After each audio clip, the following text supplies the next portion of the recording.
Mm-hmm. Yes. No pressure. Look, I got them bless you. Come on. Wonder why I'm feeling extra. Say what it do, what the business is. Folk running over what the devil sin. Shoes, pants, chest, shoulders. Get up, off me, don't get closer. It ain't over till it's over. Game breaker, big joker. Jesus like don't trip. Finna make the boat tip. Set the tone with that ice cold, but I won't slip. In my bag like road trip. Switch stands, do my dance, dog. He really don't miss. I don't need a crystal less it's hot sauce, brother. And I ain't gotta sell my soul just to pop off, brother. Ain't no demon time when you anointed. I keep it regal like movies and hop out like I'm getting dropped off, brother. Car smelling brand new. And we don't rock with the flakes, call me shampoo. Just tryna spread that light, bring them lamps through. It's got me thinking that it's nothing that I can't do. Feeling like the champ too. We're just out here praising God, looking fly, regular day.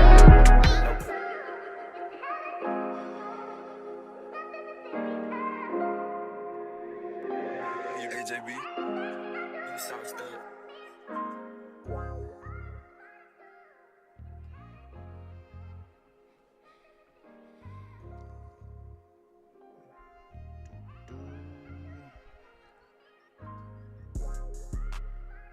What's up, family and friends? Welcome back to another edition of the Wrap Up Podcast, where we dive into the latest news, sports, and culture. I am your host, SirLennieB, and I appreciate each and every one of you for tapping in with me. Big shout out to those that's hitting the like button, sharing the vibes, subscribing. Remember to put God first. Let's get to the wrap-up session.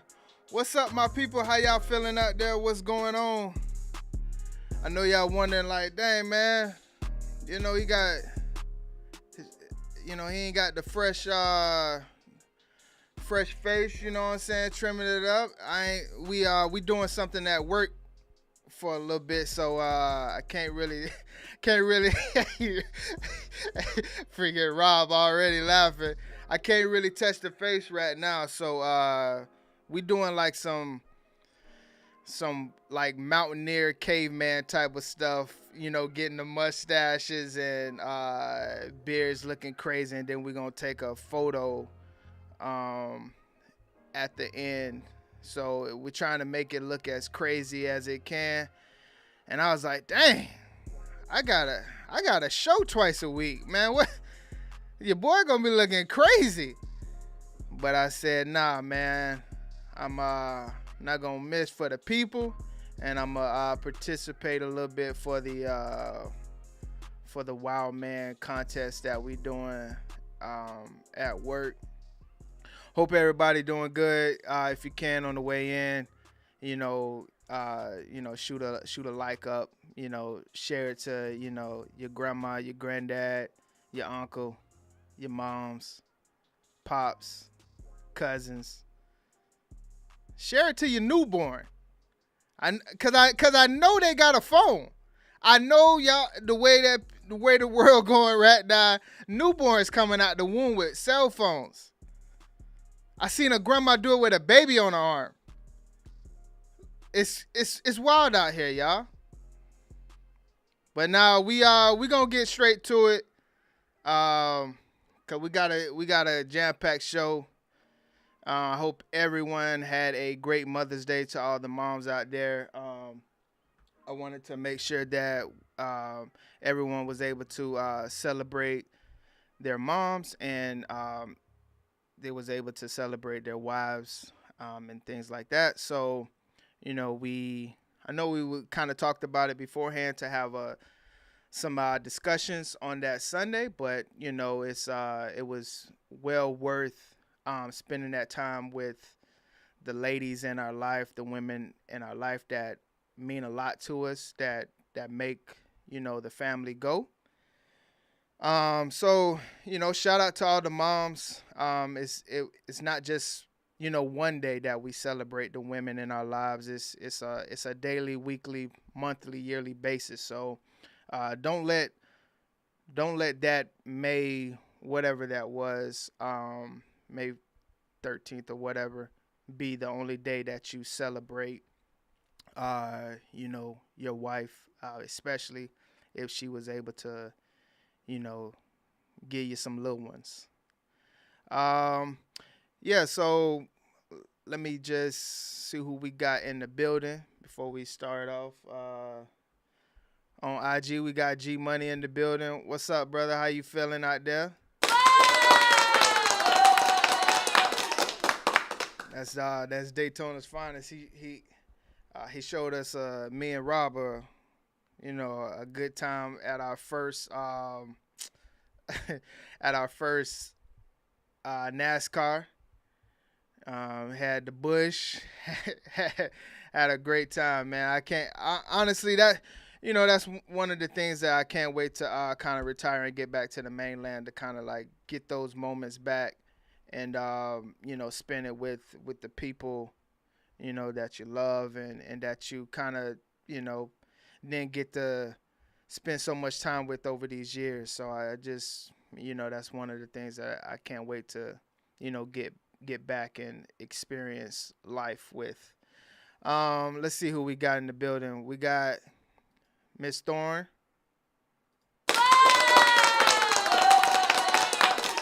What's up, Kathy? How you feeling out there? We got Boog.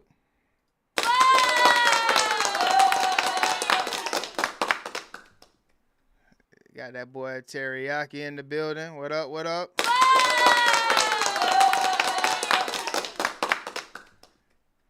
Who else? We got Keish. What up?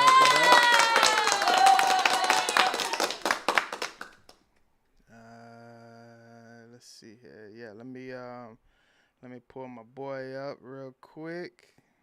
Feeling great. That's what I like to hear. That's good. Let's go this. Guess not. There it is. Bam.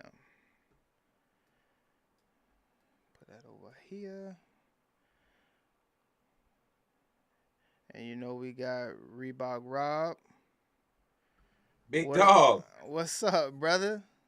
Man, it's been a minute. What you been up to? Why? Hey, man, it's funny. I was talking to Keisha about this, like, the frequency of the shows, and just like when you have it once a week, it feels so long. It's just like, dang, man, like, want to get out there and talk to the people. Right. But it's been good. Like I said, we kind of have this little challenge going on at work to just be scruffy as can be. So I really wanted to kind of like, clean it up, but I was just like, nah, hey man, this is what it is. The people just gonna have to see your boy like this, and brought the lumberjack. Hey, the lumberjack, man, we gonna rock with it. Segunda Beach style, Redondo style. For real. Oh, we got Keisha number 2. She know who that is on the IG side. What's up, girl? Boo Brown. Let's see here. Okay. Yeah, we got a wild show, so let's get right into it. So and another thing too. I want us to make sure that we understand, especially like if you see clips or someone that don't know us personally or anything like that. These stories obviously are real stories. So, with that, we understand that the severity of these stories, this is news.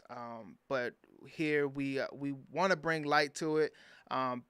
But let's be real. So we do have humor in things, and that's sometimes how you cope through it. And we're not actually laughing at the situation all the time, but let's be real. Some of the stuff is funny. So I just wanted to kind of put in a comedy movie. I kind of wanted to put that out there, and so let's rock with it. First thing, I wanted to show this that's going on. in the U.S. and this is what happened in Texas over the week. Oh my gosh.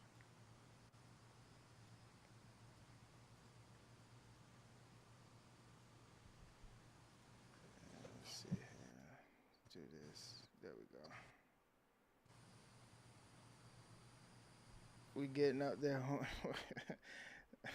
Yeah, for real. All right. Disclaimer is crazy. An evolving situation is underway here tonight in Galveston after a barge crashed into the Pelican Island Causeway Bridge. Now we've seen today delays and lots of frustration, not to mention an oil leak. So here's a map showing the location. Some people are still trapped on Pelican Island, where others made the long trek back to Galveston. Fox 26's Sherman DeSalle joins us live from the scene with new concerns authorities may have tonight. Sherman. Yeah, good evening, Anthony. So we're right at the entrance of this bridge. Galveston's behind me. Pelican Island is that way. You can see it's still reduced to one lane. They got an officer right here making sure that people stay afloat of what's going on. And every now and then we'll see a couple of cars pass by. We'll even see some people make that mile walk back towards this direction, making plans on where they're going to stay tonight. All of this as safety concerns grow about the bridge that's expensive to rebuild. Concerns from the people in Galveston County after a barge struck the Pelican Island Causeway Bridge Wednesday morning. Officials say the tugboat operator lost control of the two barges, resulting in a crash. The barges, owned by Martin Petroleum, now causing an oil spill in the bay. At this point, it's called vacuum gas oil, or VGO. Never heard that term before 10 o'clock this morning. The Coast Guard and TCEQ are working with the environmental response company to stop the leak. Wednesday evening, authorities on scene witnessed a shifting in the handrails and concrete, causing further delays for people who want to leave Pelican Island, like Naval Museum Director Tori Mack. There's a lot of cars, a lot of just people hanging out in their cars, just sitting here, windows down, people cars running hot. Students like Andrea Dunlap took the mile walk across to get back home. My fish, I have fish at home, so like I'm kind of worried about those, and like I'm also more concerned about the oil spill too, because like I'm a marine biology major, so like the environmental impacts of that are like there's. Yeah, so that happened this week. She didn't walk that mile, but I get what you're saying. You know what I'm saying? This is prayers to all involved, bro. And I really hate this because that water is already filthy. To add oil to that Galveston water, did you see that stuff? Right. Yeah, and bro, she said she walked a mile just to get home to her fish. That's, you put a microphone in somebody's face and they'll say anything, and that's on God, dog. She ain't walked no mile to get home to no fish. Right. Jeez, man. Cause they would have made it.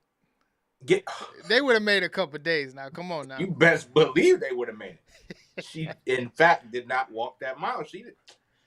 And she got them fooled, man. She got them fooled. I can equivalent this to going beachside for some work, and then someone hitting the causeway. Now I'm stuck beachside, bro. Yeah, exactly. Unexpectedly. Yeah. What like like Melbourne Beach, right? Like that the causeway. Yeah. Can you imagine that? Yeah. Can you imagine that? I can't imagine that. And can you imagine? Do you understand how expensive those hotels are? Yeah. Whew, for real. Then your boss gonna be like, bro, I don't believe this. Yeah. Hey, let me ask you a question. Do you like the Southwest model of, you can pick any seat when you fly them? Yes, I do. I do like that because it takes the empathy or sympathy out when someone comes on there. It's like, please, can we switch? Right. Can we switch? No, because you had the same opportunity. I picked my window seat. Right. All right. You know what I'm saying? Yeah. Can we switch so we can sit together? They are letting us do the same stuff.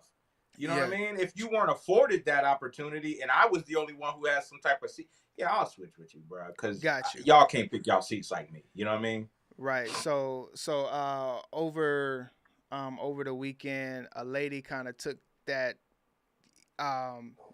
picking any seat, you know, literally. Wow. When you fly Southwest, you know you get to pick your own seat, right? Some people joke it's a cattle call.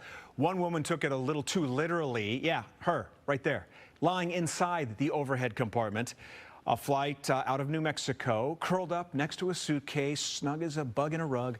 Fortunately, a flight attendant found her before takeoff. Not sure what happened after that. What? Southwest will not comment for now. Bizarre. Okay, see, See, like when you see that and that's you on that flight, you're pissed because now we have to delay our flight because you want to be goofy. We're not taking off. This is your captain speaking. Somebody said there is a woman in a headrest. Like overhead luggage. We're not going anywhere. Bro, what's she on? I know. I'm just glad. Number one, I'm glad for a couple things.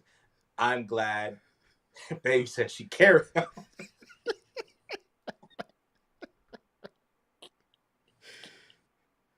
Who's gonna stop me? You feel me? Who's gonna stop me?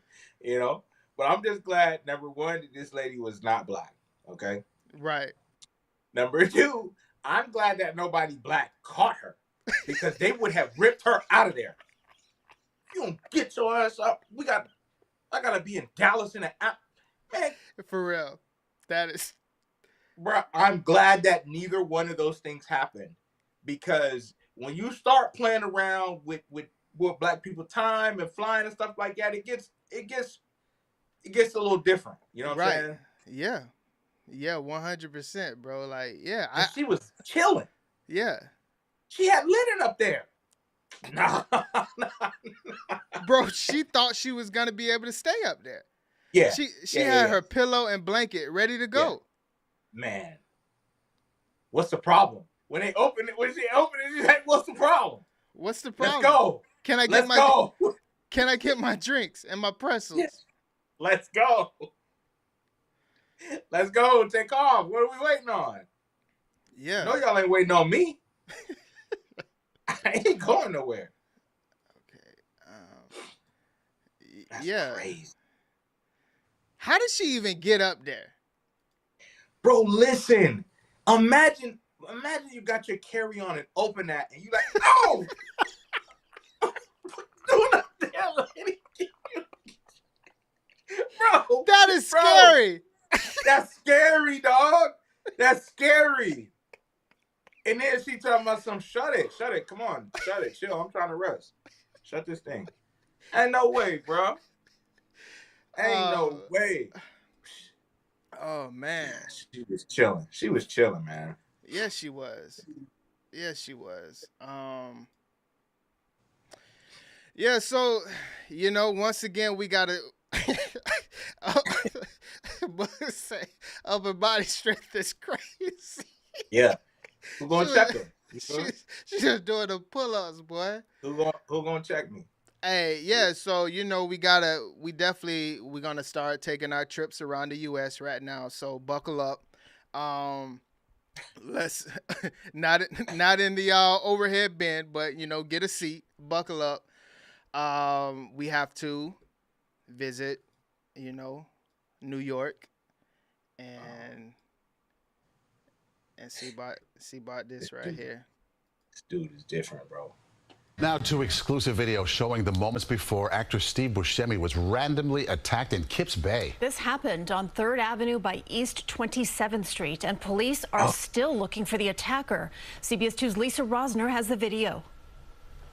Exclusive video shows actor Steve Buscemi looking at his phone as he walked south on 3rd Avenue last Wednesday before noon. The 66-year-old looks up to greet someone, and then moments later, just after crossing East 27th Street, is when police say Buscemi was punched by this man unprovoked. It's crazy, but it's believable. It happens. I live right around here, and you hear it all the time. Police are asking for the public's help in identifying the man in blue. Exclusive video also shows the suspect moments before the attack, walking north on 3rd Avenue, appearing to say something to himself.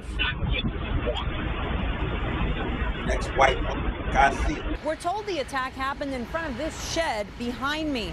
Photos have emerged of Buscemi with a bruised face. The Brooklyn native and former FDNY firefighter declined an on-camera interview. On 9/11, he returned to Ground Zero to help his former engine company. He was given keys to the city in 2021. A rep told us in part he is now another victim of a random act of violence in the city. He is okay and appreciates everyone's well wishes, though incredibly sad for everyone that this has happened to while also walking the streets of New York. I think it's horrible, actually. I got attacked right here, too, a couple of years ago. Really? At random? I was walking down the street and somebody came by and smacked me in the back of my head and knocked me down. This man spoke to us after a dentist visit. It's a reflection on the leadership of our country and our city. They'd arrest you, but you'd be out the next day or that afternoon.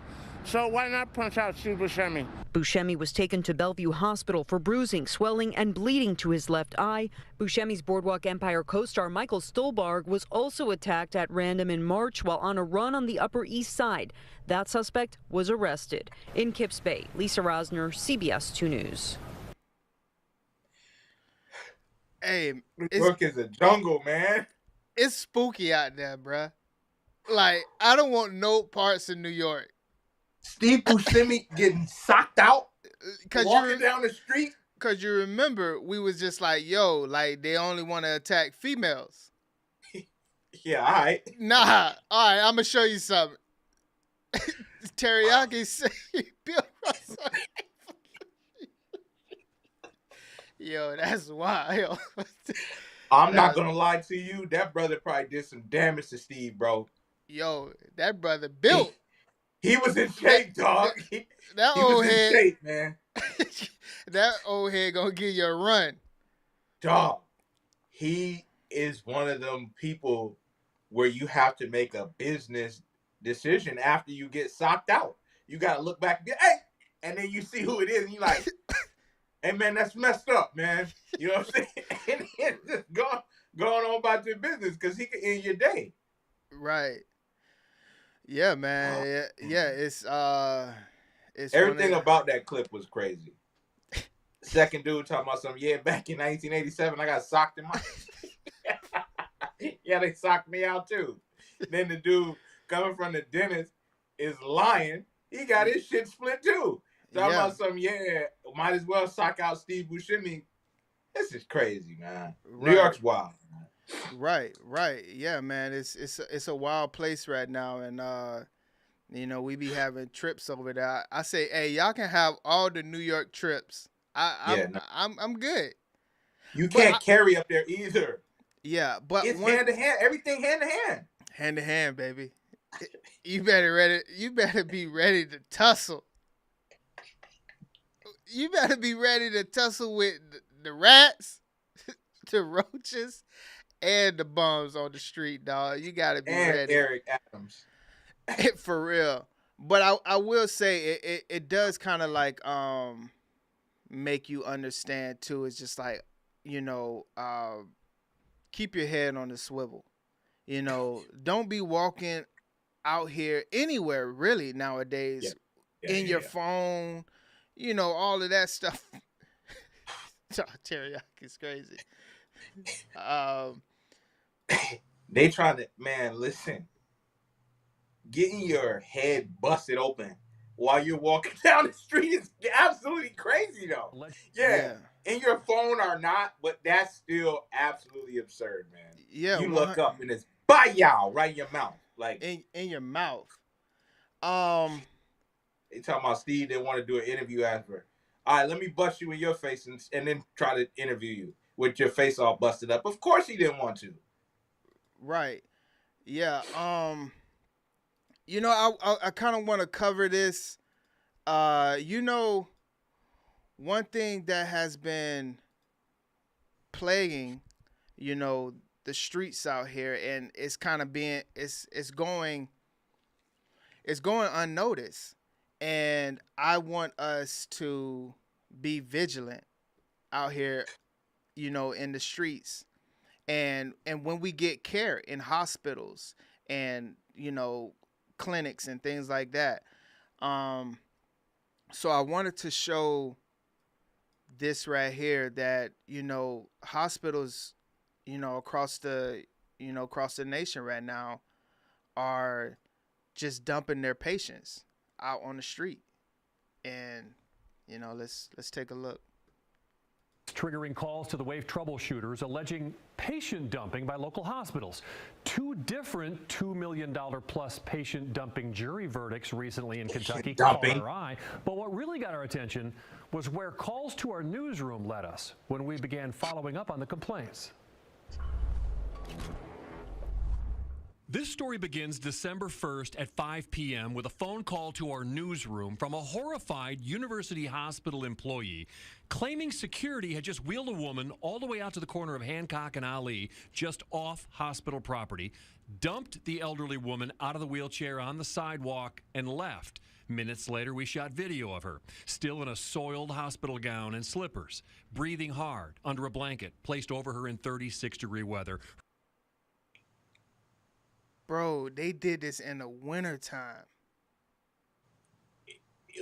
Any extreme temperatures would have been absolutely ridiculous, because if you imagine if they would have did her like that in the summertime, she'd have been stuck to that ground, dog.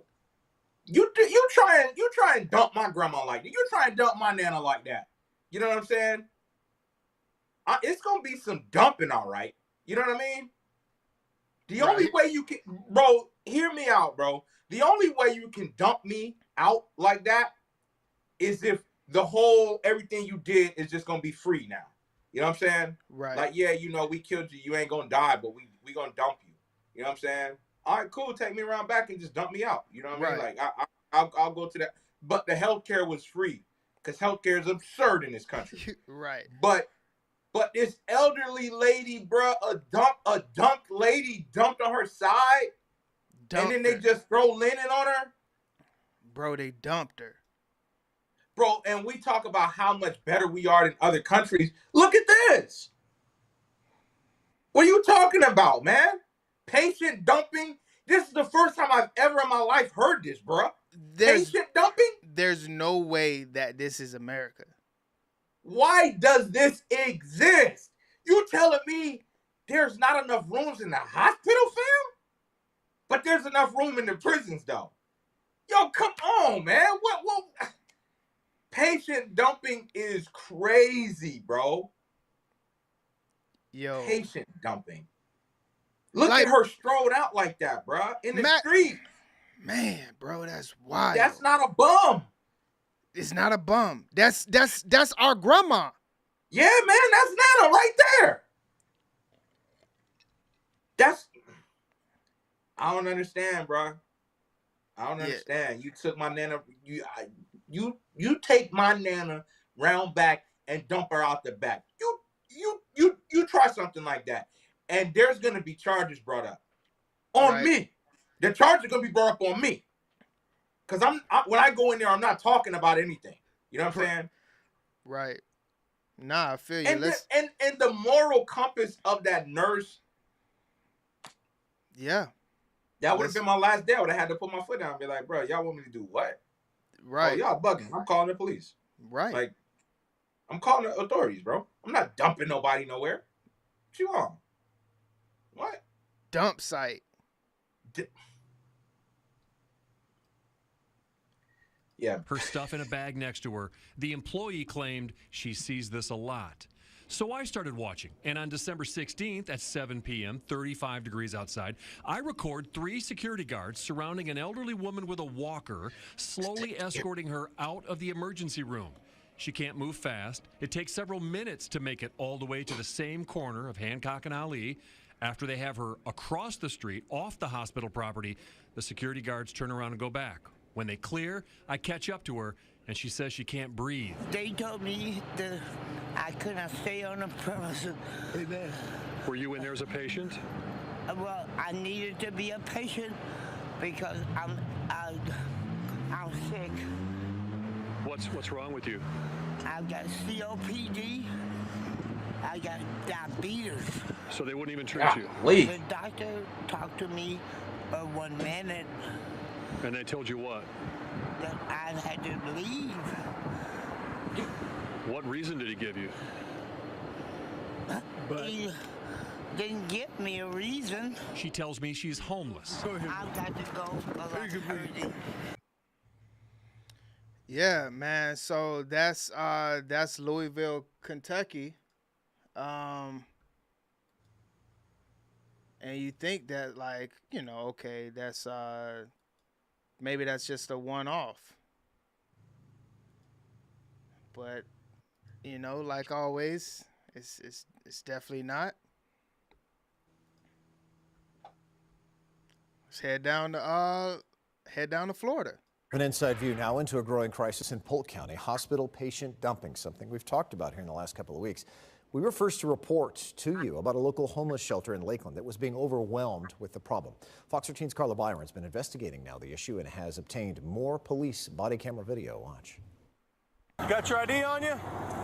Yeah. Let me get that from you. On January 20th, a Lakeland police officer responds to US 98 and George Jenkins Boulevard for a panhandling incident. Did I do something wrong?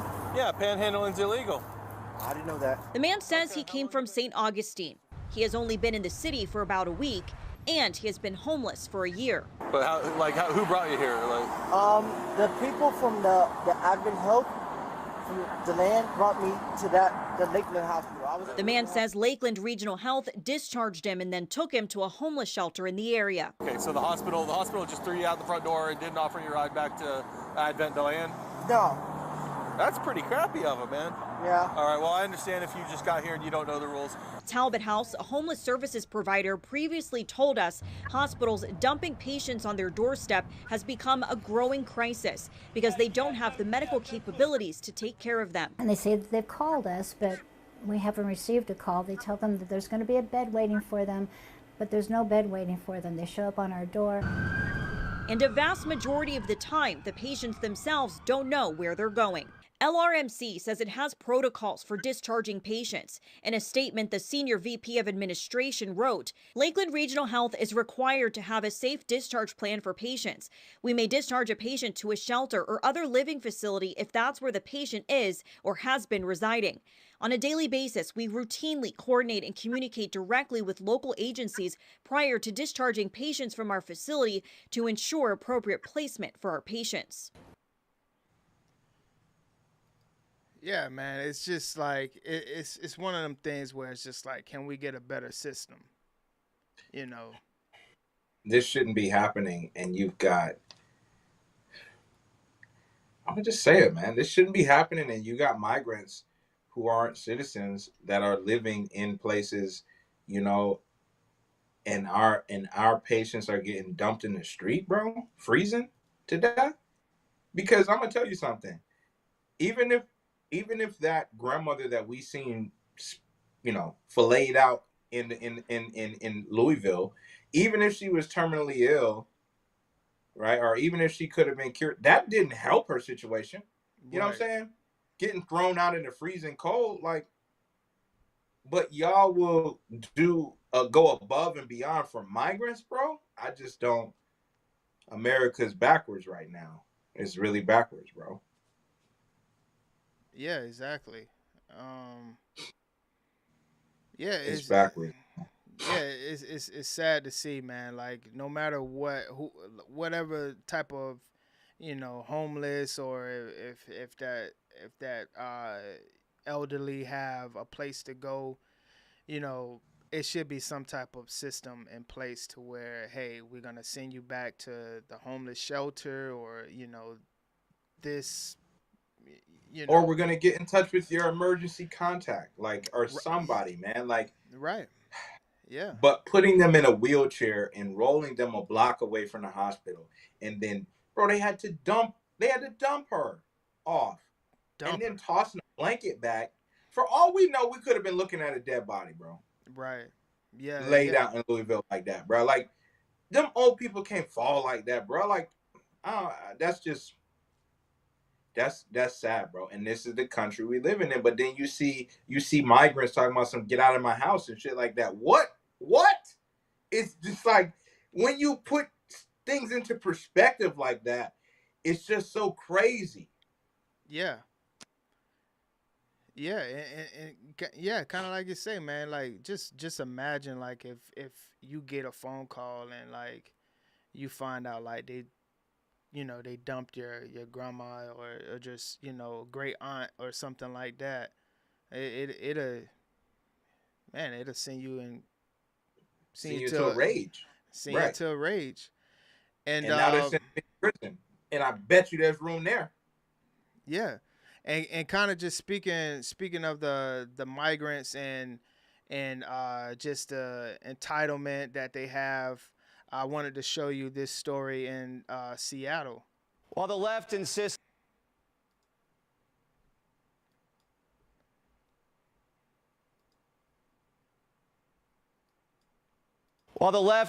we need more illegals to keep the economy running, the fact is we're out of room. Look at Seattle. The city's fresh out of cash and can't afford to house the illegals. Now, when you have that many, the rent is just too damn high. So the city told them they had to go. No more free hotels, amigo. But they didn't like that. So they're staging a sit-in. Where? The schools. Dozens of them set up camp at the Garfield Park tennis courts. Democrat activists joined them in a show of force. No hotel rooms, no tennis. Investigative journalist Jonathan Cho went there to check it out, and the tennis squatters said, no bueno. There's someone here who regularly comes to these events that spreads misinformation. And if that person is going to be here recording and spreading misinformation, I'm not sure that we can continue with this press conference at this time. They're asking you to stop. They're asking you to stop. It's a public park, last check. You can go in there. You can call the police if you want. Mira. Ven acá, ven acá. Can you get a job? Don't touch. Can you get a job? Don't touch me. Come in here and show people. Don't touch me, homie. What the hell are you? How are you? You call me an immigrant? Are you not an immigrant? No, bro. Why would you say that? Because you're Asian. But a migrant sugar daddy swooped in. A private group volunteered to pay for the illegals' hotel rooms if the taxpayers won't. Only problem is, now there are no open hotel rooms for Americans. So, since money doesn't grow on trees, the free hotel stay ends in 10 days. And once that ends, Seattle may be heading towards a migrant Chaz situation. Tennis, anyone? Investigative journalist and Discovery Institute senior fellow Jonathan Cho joins me now. Snazzy blazer, Jonathan. It looked like they didn't really care how well you were dressed. They don't want reporters to see migrants swatting on children's tennis courts? Well, Jesse, it's because I'm exposing the truth right now. They don't want to show that they're essentially extorting the city. They're saying, look, if they don't get money, if they don't get resources, if they don't get motels, they're going to stay, they're going to protest, they're going to create, again, chaos. They told my boy to get up out of there and get a job. Get a job, you immigrant. He said, why would you say that? Because you Asian, bro. Stop tripping out. You know why I'm saying this, bro. You going to make me say it? All right, man. You Asian, bro. Damn. Should go get you some fried rice or something, bro, and get out of here, man. We trying to extort these people, bro. And you blocking. Get a job. Yeah. Man. Boy got all that on footage. It's crazy, bro. Yeah, that's wild, man. And once again, we gotta go back to gun violence and people with guns that are not handling it the correct way. And let's go down to Louisiana and check this story out. Quick-thinking churchgoers joined forces to stop a gunman in Louisiana this weekend. CBS's Omar Villafranca has the dramatic video. Chaos during communion, caught on a live stream. It happened Saturday at St. Mary Magdalene Church during a first communion ceremony for 60 children, all second graders, in Abbeville, Louisiana. Police say a 16-year-old boy carrying a gun opened the back door of the packed church, but was immediately confronted and escorted away from the church by parishioners. The priest tries to calm everyone by asking them to recite a prayer, while altar servers can be seen running for cover and clergy ducking behind the altar. No one was hurt. The 16-year-old was arrested and taken for a mental evaluation. Saturday's incident comes a week after a man attempted to shoot a Pennsylvania pastor mid-service. Video captures the moment his gun jams, and the deacon dives over a pew and tackles him. I just tried to get out of the way of him shooting because he pointed it right at me, and I just see it. You know, I'm looking right down the barrel of a gun. God said no weapon. No weapon. He tried to send my boy up, and God was like, get out of here with that. I said no weapon. Huh? You gonna try to shoot me while I'm giving a sermon to the people? I said no weapon. You wasn't listening. All right? No weapon shall formed against me shall prosper. All right? And now look at you. It jammed. I wonder why. Come on, man. That's crazy. I don't understand. Bro was just so nonchalant about trying to send someone up. Yeah, but what do you think about the first one where the priest was trying to get everyone to just say a prayer at that moment? I'm dipping, especially.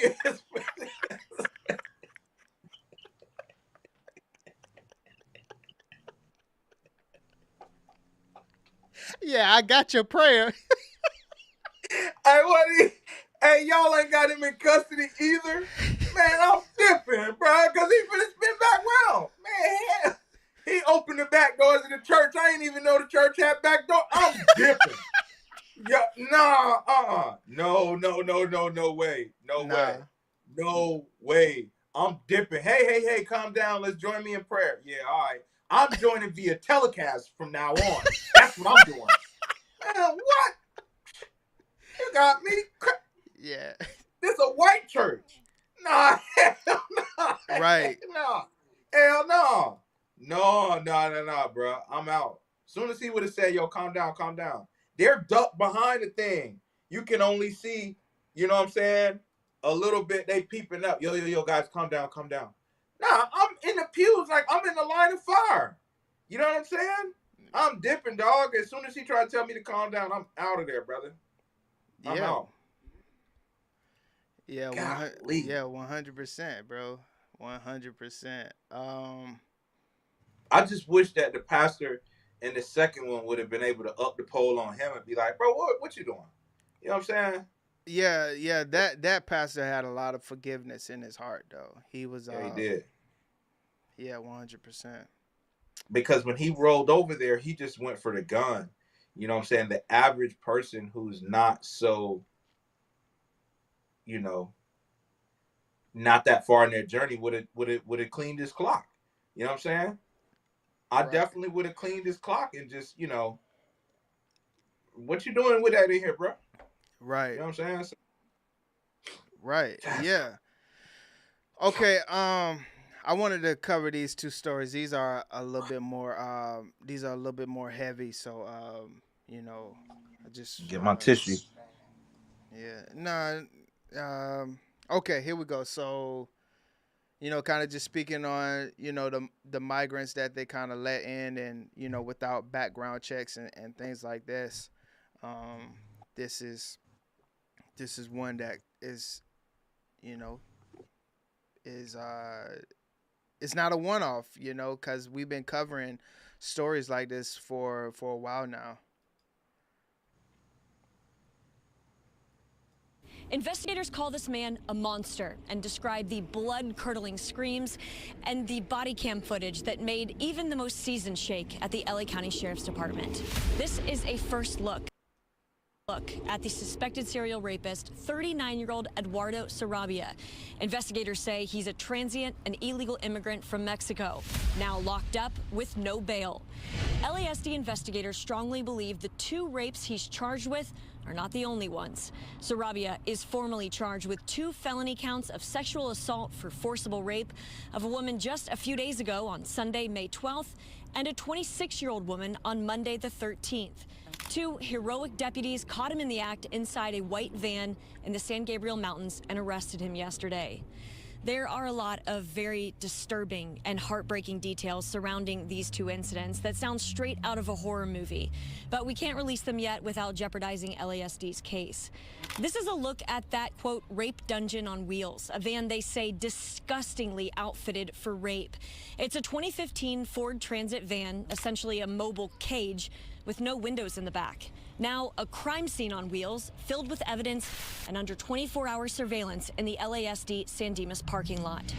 And this is where Sarabia would take his victims at night, a dark, scary, remote location in the Angeles National Forest with no chance of a cell signal. It's up Highway 39 in Azusa Canyon at mile marker 21 in a pitch black dirt turnout.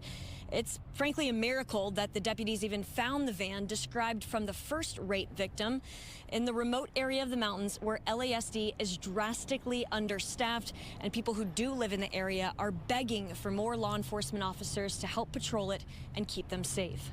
The Special Victims Bureau strongly believes there are more rape victims and needs the public's help for those victims to come forward and help ensure this man stays locked up and doesn't harm anybody else.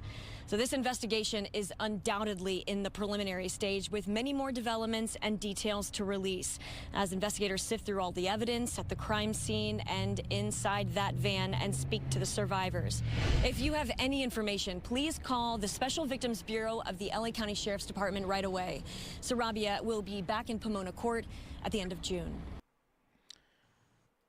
Yeah, so that one's very fresh. That's one that I want to kind of keep our eyes on to kind of see exactly what comes out of the investigation of that. Like, I mean, that's this week, bro.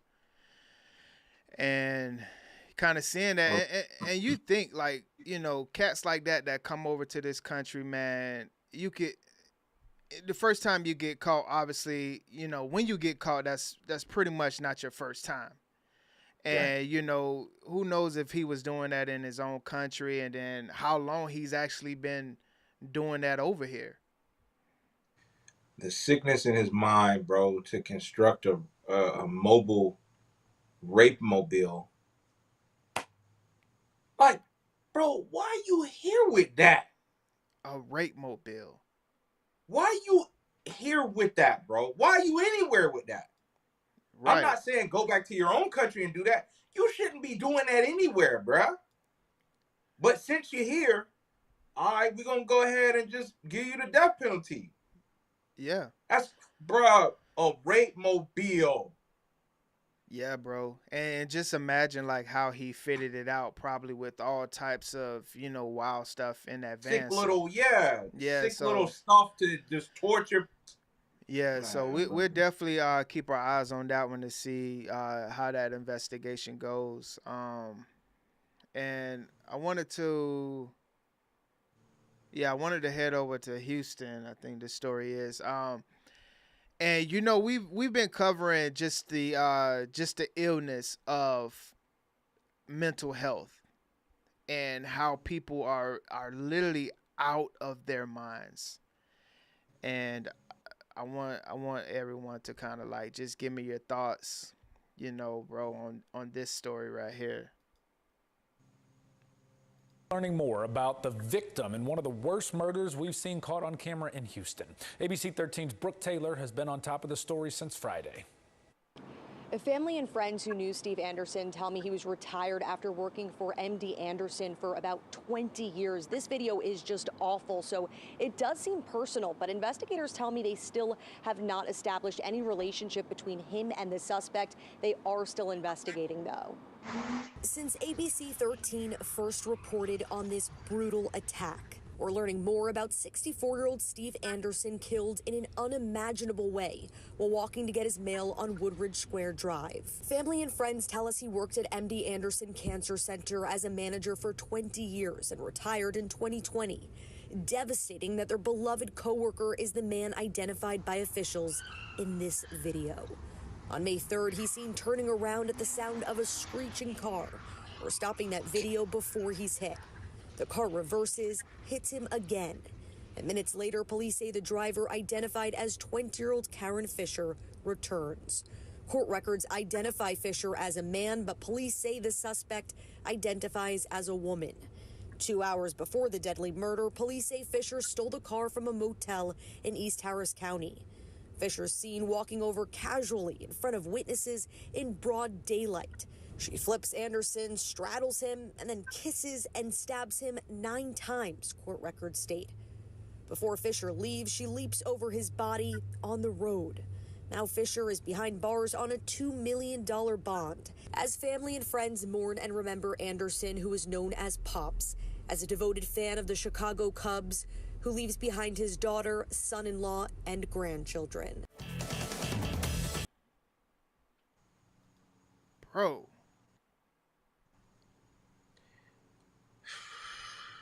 That's mental illness, bro. That's mental sickness, man. That's wild. Because she cleaned them up with the initial hit. Did you see the speed that person was driving, bro? Yeah. Listen, man, anytime that you hear a loud noise or a screech and you get out of the way, I would never feel embarrassed or shamed that people, look at you. You remember when you hear a loud bang, you kind of like duck? Bro, I'm ducking, I'm running on everything. Right. I'm out of there. Right. Because, man, Buddy heard it, and it's just like, no one's actually gonna run me over on the sidewalk. I'm just going to get my mail. Yeah. Then he ended up getting blasted trying to get his mail, dog. Came back and stabbed him 9 times. Reversed over my boy. And then yapped him 9 times and kissed him. Kiss of death. And then leaped over my boy's body on the way out like a ballerina. It's too much, man. It's just too much. It's too much. It's too much.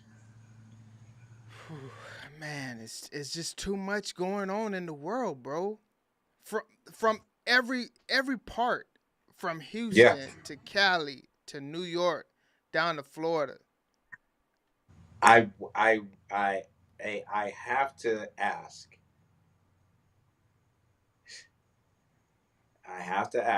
And if they ever see this, sorry to the family, but we got to explore all avenues. Correct. Go ahead. You're not getting ran over, then ran over again, then stabbed, then jeweled 9 times, and then kissed and jumped over to somebody you have no acquaintance with. You know what I'm saying? Oh, man. So you're asking. I'm asking if maybe he has wronged this young person in some type of way or taken advantage of this person. I don't know. And the only reason why first off, let me say he didn't deserve to get ran over and jigged up 9 times. All right. He didn't deserve that. Correct. But for us saying that there's no history, I don't know about that because I'm reading the chat and people are saying the kiss is what gave it away. You know what I'm saying? Kiss a crime of passion, hot passion, tires screeching, boom. And then you running back over, you reverse over him. Reverse. And then you get out. Yeah. And then you get out and stab him in broad day.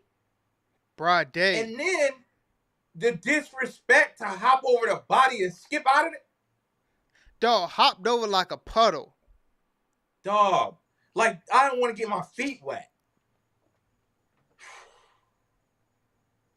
This is insane, man. This is not good.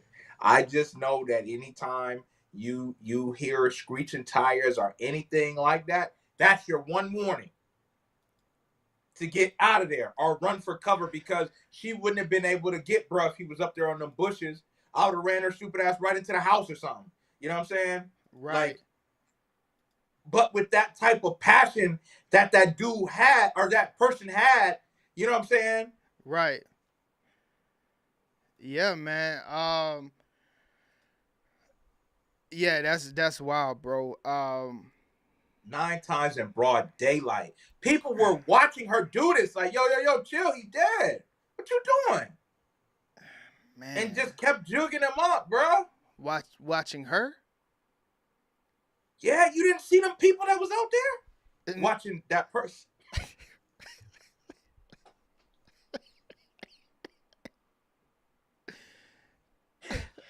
Oh, this guy, man. Yeah, they was watching that person. They was like, bro.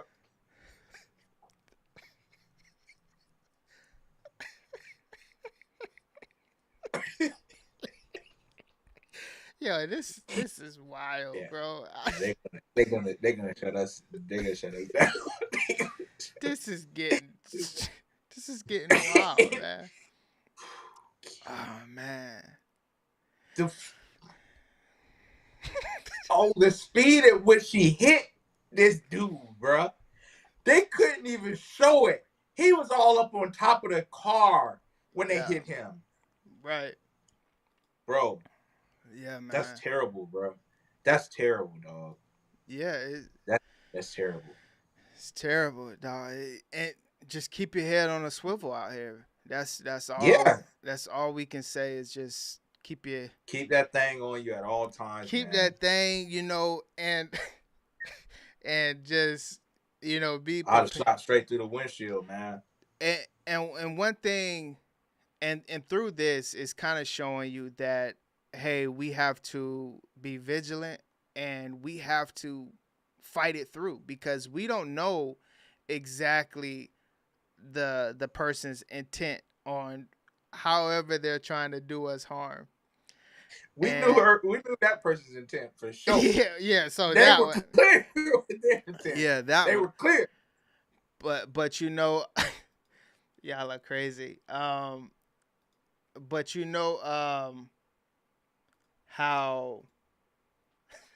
how we y'all crazy. Because New York, how they like to just punch you, and that's their only way about it.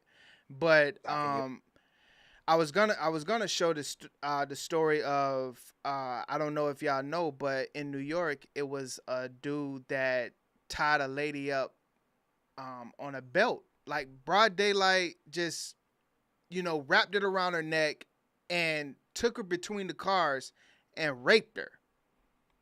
And so like we in have broad daylight. See, New Yorkers. All right. But as we say, like, New York is not just New York.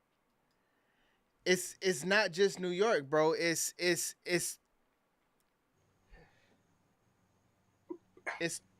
the US. It's not just New York. We have to, make sure that, the ladies that's watching, the ladies that's in our world, close to us,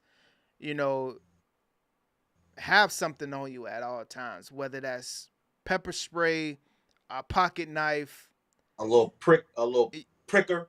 You know what I'm saying? Prick, just a little prick. Prick and like, what you doing? Prick and run. Yeah, prick. And know exactly how to use it and how to get to it. And once again, get off your phones. Get off your phone. Get to where you need to get to. You have, honestly, bro. You gotta treat the U.S. when you're walking around town and visiting the U.S. wherever you at as a third world country where like you want hey, I'm just trying to get to A and B. I'm not on my phone. Right. I'm just gonna get there. You want to know why you have to treat it like a third world country? Because it is. Right. Bro, they're dumping hospital patients in the street. Migrants are taking houses. All right? It is. Migrants are invading school properties.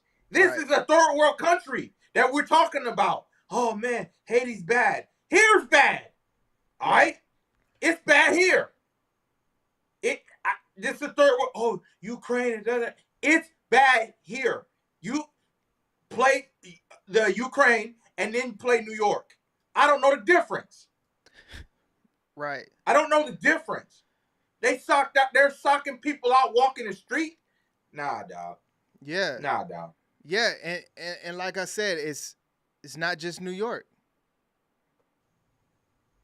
That brother. Malcolm. So Malcolm Jamal. Let's check this story out right here. Police arrest a man on the Venice boardwalk who allegedly grabbed a woman jogger by her ponytail and dragged her away. This happened Monday morning at about 7 o'clock in the morning along Oceanfront Walk in Venice. Witnesses saw the attack and called police, who arrived within minutes. Police found the victim and her attacker near the restrooms, and the woman told police the man was trying to rape her, but witnesses intervened. She is recovering from minor injuries, and the suspect, 48-year-old Malcolm Ward, is on parole for assault with a deadly weapon, and he is homeless. The fear, me as a grown man, right? The fear that would be flowing through my veins at 7 in the morning, and someone like that is chasing you looking like that. Bro, 7 in the morning, and you're on a jog, and they're chasing you? I'm a grown man. That's terrifying to me, dog. Right. Because if you're jogging and you accelerate and he stays and he accelerates as well to keep up with you, right? What am I to do? Let alone getting grabbed by your pony. Dog, I'm just glad there was people out there, bro. My thing is, why the people didn't help? All they did was call? Yeah. Because he pulled her from the jogging area all the way to the bathroom. I'm just now clocking it. Oh no, bro, he yanked her by the pony while she was jogging. He caught her. He ran her down. Come here. I need that. And I'm gonna have it. I'm gonna have it. It's nothing you could do. Look at me. Look at me and look at you. All right? I'm willing to go to any length to have that. You know what I'm saying? Dog, what you think he owned? What is that? Trank. No, it can't be the trank, dog. Yeah, he wouldn't have been able to move like that. Yeah. that trank ain't gonna have you like that. Nah, that trank gonna have you stuck. Yeah, I don't know what brother's on. Brother's on something. I tell you right now, in that mugshot, he doesn't care. He doesn't care. Take the mugshot. I don't care. I'm not even on this planet. They're not gonna be able to talk to him for another 2 weeks. Till he snaps out of it. It's like, all right, man, so what happened? And then he's gonna be like, bro, what y'all talking about? You're right. I don't know what y'all talking about. What y'all mean? Right. Yeah, he man. gotta be on something. Yeah, and we in a world right now where we gotta be careful out there on the streets with the drugs, with the mental illness, and we also gotta be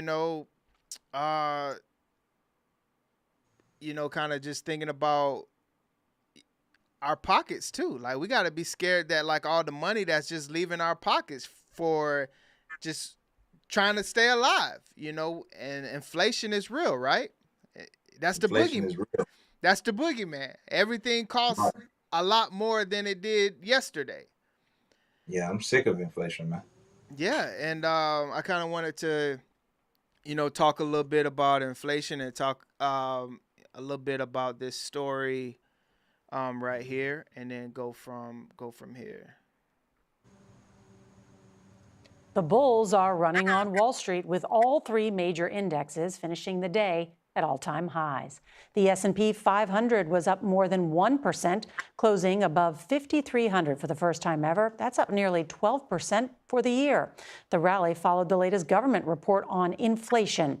Consumer prices eased in April, up just 3.4% compared to last year. Housing and gas prices account for more than half of the monthly increase. And Americans are still feeling the pinch when it comes to food, especially when dining out. CBS's Jolene Kent hit the drive-thru for a price check.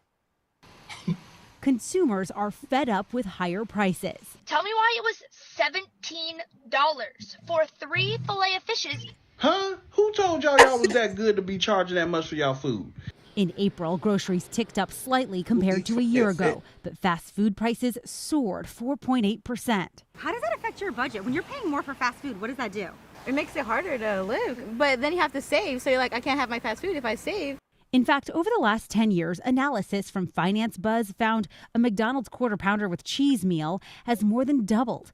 Taco Bell's beefy 5-layer burrito spiked almost 200%, and a Chipotle Barbacoa burrito is 87% more expensive.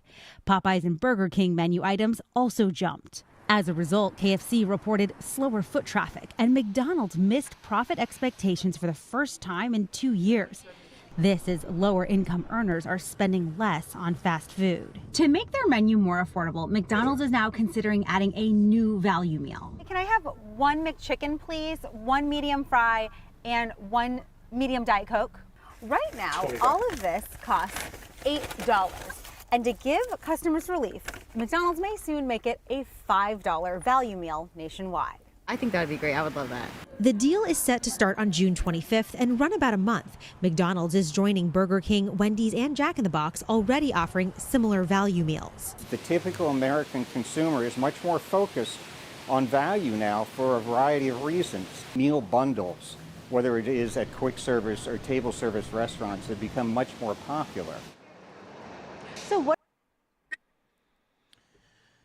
Yeah, so it seems like, they're going to try, the $5, meals or whatever. What do you think about just inflation? And let's start with fast food prices.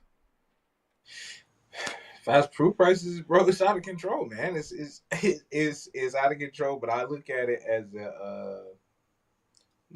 a pro, because so the only reason why I used to eat fast food was like, man, damn, this, I'm sure I'm strapped on cash. Let me go to McDonald's real quick, spend a quick $5. You know what I'm saying? You can't do that anymore anywhere. So there's no excuse to eat that stuff no more, right? Because the excuse was it was affordable. Now it's not even affordable, right? Because we're dead not eating it because it's good. Like, you know what I'm saying? Like, exactly. It's not good. Right. Like you're not, I think you said this like maybe 10 years ago, you was like, well, if you want a burger, you're not being like, I want a really nice burger. McDonald's. You're not thinking that. You know what I'm saying? So we're not eating it because it's good. There's a McDonald's on every corner. Yep. It's cheap and convenient. And 50% of the time, they're fast with it. You know what I mean? Correct. So you can get in and out. The same thing I just said about McDonald's can be said for Wendy's. Yep. Can be said for all of them. That goes for all of them. Yeah. You're not eating it because it's good. You know what I mean? You're just eating it because, like, man, I just need a quick buck. I want to get the most food for my buck. You know what I mean? Right. So, even the $5 pizza from Little Caesars is like $9 now. You know what I'm saying? So basically twice as much with tax.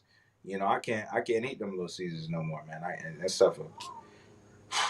Yeah. Man. So you would say pretty much right now the only reason why you could even find yourself in a fast food drive through, or the reason why they're staying in business right now is just because it's convenience more than anything right now. Because that is one thing that they have going for it. It is convenient, and let's be real. We don't, if we forget to, meal prep for the week or whatever the case may be, you know what I'm saying, you're gonna find yourself in that drive-through. Oh, but, yeah, 100%. But kind of like they're saying too, it's just like, when a value meal is costing you $10+, you might as well. Yeah, you might as well go to your local grocery store and pick up like an actual meal for probably the same price, if not like one or two more bucks, when you can pretty much have leftovers. Yeah. So what do you think about like the gas prices? Like where you at? Where you live? How is gas looking? Gas is one thing I never really complain about, bro, because it's not like you can get rid of that. You know what I'm saying? Like, that's a cost you need. So Correct. It's not like you don't have to eat fast food, right? You can cook, you can do all the other stuff. So nobody has to go to McDonald's, right? But everybody needs gas. So I remember my dad, when I was a kid, man, he used to drive us all the way 2 cities over because gas was, I think, 8 cents cheaper. And I'm like, what you doing, bro? We done traveled 10 miles. You finna drive out all the gas before we get back. Like, so gas really, gas, you need it. Yeah. They can make gas $12 a gallon tomorrow. We need it. You need it. Exactly. So it's like, they have us, what's the proverbial saying, bent over a barrel right now. We can't do nothing about it, bro. Like, I wish it would get back down to like 2 something. Right. Yeah. But and so they doing what they want. Yeah, and so what do you think about just the average price of, kind of living in the area that you're in? Like, do you feel the inflation rate there? Do you feel like, from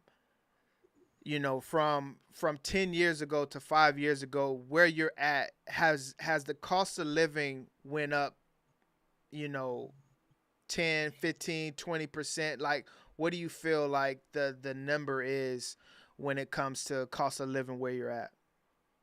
10 years ago, I had an apartment and it was $609 a month. Right. That same apartment is $1,500. No way. Yeah, and they were going up on me every year, and I'm just like, bro, I still got a brown refrigerator in this thing. Why y'all going up on me? I was complaining about when they finally got to $700. I was like, bro, y'all must think I'm rich. Right. I wish I could go back to 7 now. You know what I'm saying? So you said 10 years ago? 10 years ago. Wow, damn, that's crazy. 2014, yep. Yeah. Wow, that's a 1-1. 650 square feet, man. Yeah. I miss that place, bro. Yeah, and so let me ask you this, because we kind of just speaking on inflation and location and things like that. What ties you to the place that, and this is for everyone, kind of just, give me your thoughts on, answer this question. Where you at right now, what is the reason you are there? And that could just be, a few words or, a couple sentences, whatever, a long drawn out thing. What is the reason why you're in the location you're in right now? Yeah, it's not long drawn out for me. It's just kids. You know what I'm saying? Like, okay. Yeah, if my son, when he graduates, I'm gone. If I didn't have, if their ages were a little bit one side or the other, younger or older, I'd have been gone. I'd have moved to the west side of Florida, moved to Tampa, so at least then I can see something for your money. You know what I'm saying? Right. You know, Tampa's a beautiful city. At least you can go to Bucks games on the weekend. At least you can go hit USF. You know what I mean? And enjoy the city. Over here, you know. Right. It's just me. You know, so right. No, I feel you. So yeah, so you know, so basically what you're saying right now is kids. You know, Kathy say job security. Obviously, those are big things, of course. What do you think about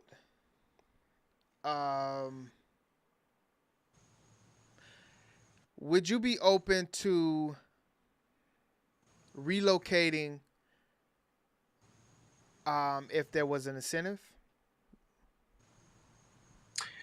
Yeah, but most of the time when they talk about relocating with an incentive, it's never anywhere you want to go. You know what I mean? Like that's the stipulation. We'll pay you. They pay people to live in like South Dakota and like Alaska and stuff like that. Like they pay people to like relocate there, but it's like South Dakota, Alaska. I mean, come on. I mean, it would just depend on where. It would just depend on where. You know what I mean? Okay, so this place right here is offering something, and I want to see what the group think about this right here. Mm-hmm. For millions of Americans, the cost of living comes at a high price, from food to housing. But what if you could move to a place where price increases and the pace of life were both slower? That's the shiny offer coming from states and dozens of small towns across the country, targeting remote workers. Tulsa, Oklahoma, for example, offering $10,000 to workers willing to move there for a year. And this Indiana suburb offering a $5,000 grant, a year of free golf, plus coffee with the mayor. Yeah, that was okay. It's the kind of offer the Eisenberg family took up 2 years ago to live here in Lewisburg, West Virginia, after Ben's business took a hit during the pandemic. We lost half our business, had to let staff go, and we're laying in bed looking at this beautiful house going, we're underwater. I had heard about the Ascend program through social media, and I said, you know what, I'll apply for it, why not? The Ascend program paid them $12,000 to move here for at least 2 years. Thanks to a public-private partnership between the Wing to Wing Foundation, West Virginia University, and the state. What are some of the things you noticed were more expensive back in Maryland, a little bit less expensive now here? When I go to the grocery store, my grocery bill is less overall. Our household budget is down. The mortgage is cheaper. The movie theater here is half of what it was in Maryland. You know, it's like $6 to go to a movie. But I think the biggest thing was all of the things we can do outside for free. Free and fun. We're out on bikes. We like to get on the river and go kayaking. Kayaking, rafting, biking. How much of this were you all doing back in Baltimore? None of it. None of it, yeah. And all of this is free. All of it's free. All of it's free. The state's governor says he and his favorite furry friend want to welcome even more families like the Eisenbergs. You're basically saying you come to live in West Virginia and we'll give you all these little perks and everything. Isn't that right, baby dog? Are there any downsides? Do you ever hear from local residents who say, well, now you've got all these people come to the States, now housing costs are going up? To be perfectly honest, they're happy about that because their property values have escalated. They know for us to have more and more opportunity in West Virginia, you got to have more people.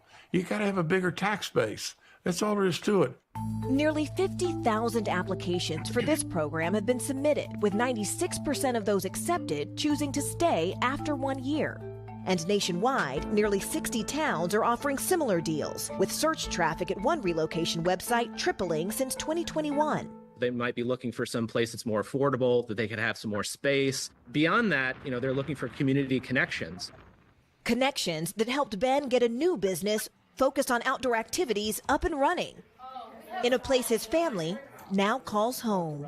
When you first applied to this program, Callie, at some point did you wonder, is this a scam? You're going to give me money to move?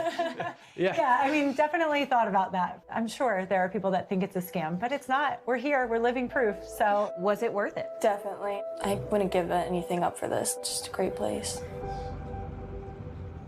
Yeah, and pretty fun fact, their parents came to visit, the Eisenberg's parents. They decided to. Okay, so let's talk on right here, right now. The West Virginia part of it. What's your thoughts on that right there?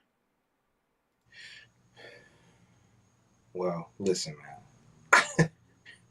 It's a beautiful thing what they're doing, bro. And I'll leave it there. This is not for me though. You know what I mean? Like it seems like a beautiful thing, and if they can do it, man, just do it. That mayor seems like a good dude. Come on down here and pet my dog. I know plenty of people want to come down here and pet my dog. My dog's cute, ain't he? It's like, bro, what? It had to be $50K a year for me to move there, cause I know I'm gonna have to smack something as soon as I get there. You know what I mean? Like, damn, they let you guys in here. It's gonna be. So you don't think there's black people in West Virginia? Okay. Do you think there's black people in West Virginia? I mean, one of the greatest. Randy Moss, yes. Okay. He's black. He is black. He is indeed. Yes, he's black. Yeah. Name another. Well, yeah, his running back was black too. Yeah, that's true. Just not for me, man. You got Marshall. You got West Virginia. Yeah. All right, it's not for me. So let me ask y'all for the people that's saying hell no. Rob, you're saying absolutely not. It's not for you. Why not though? Well, why not? 12,000 isn't enough. It would have to be somewhere. It would be. It's strictly money for me. Like, does it make sense to do that at 12K? You know what I mean? Like, uproot your life and relocate your family because you're gonna spend 12K moving. You know what I'm saying? Okay. So you're gonna get there and you're gonna be like, damn, I gotta work. I don't know. And then there's gonna be some stipulation to where you can't get the whole 12K or something like that. Well, you get 10. You get 10 the first year, 2 the second year. Oh, okay, gotcha. Yeah. It wouldn't be. It wouldn't be feasible enough. 12K is not enough. I don't feel like. So okay, so 12K. Let's just say the 12K is what, is basically like a reimbursement of you getting there, right? Yeah, moving fee. They not slick. Yeah, right. Every company does. If they want you bad enough, they'll move you. Okay, so if you moving for a salary of, say, let's keep it low and say 50K. Right. All right. So you're moving across the country. You're moving from Florida to Texas for 50K a year, right? That's low. It's just ballpark numbers. Okay, they're gonna be like, cool. We're gonna give you 10 up front, and then you'll make 40 over the rest of the year. You know what I'm saying? We're gonna give you 10 to get you here. So you're still getting your salary. It's just we giving you 10 up front to get you and your family out here. Right. All right, cool, bet.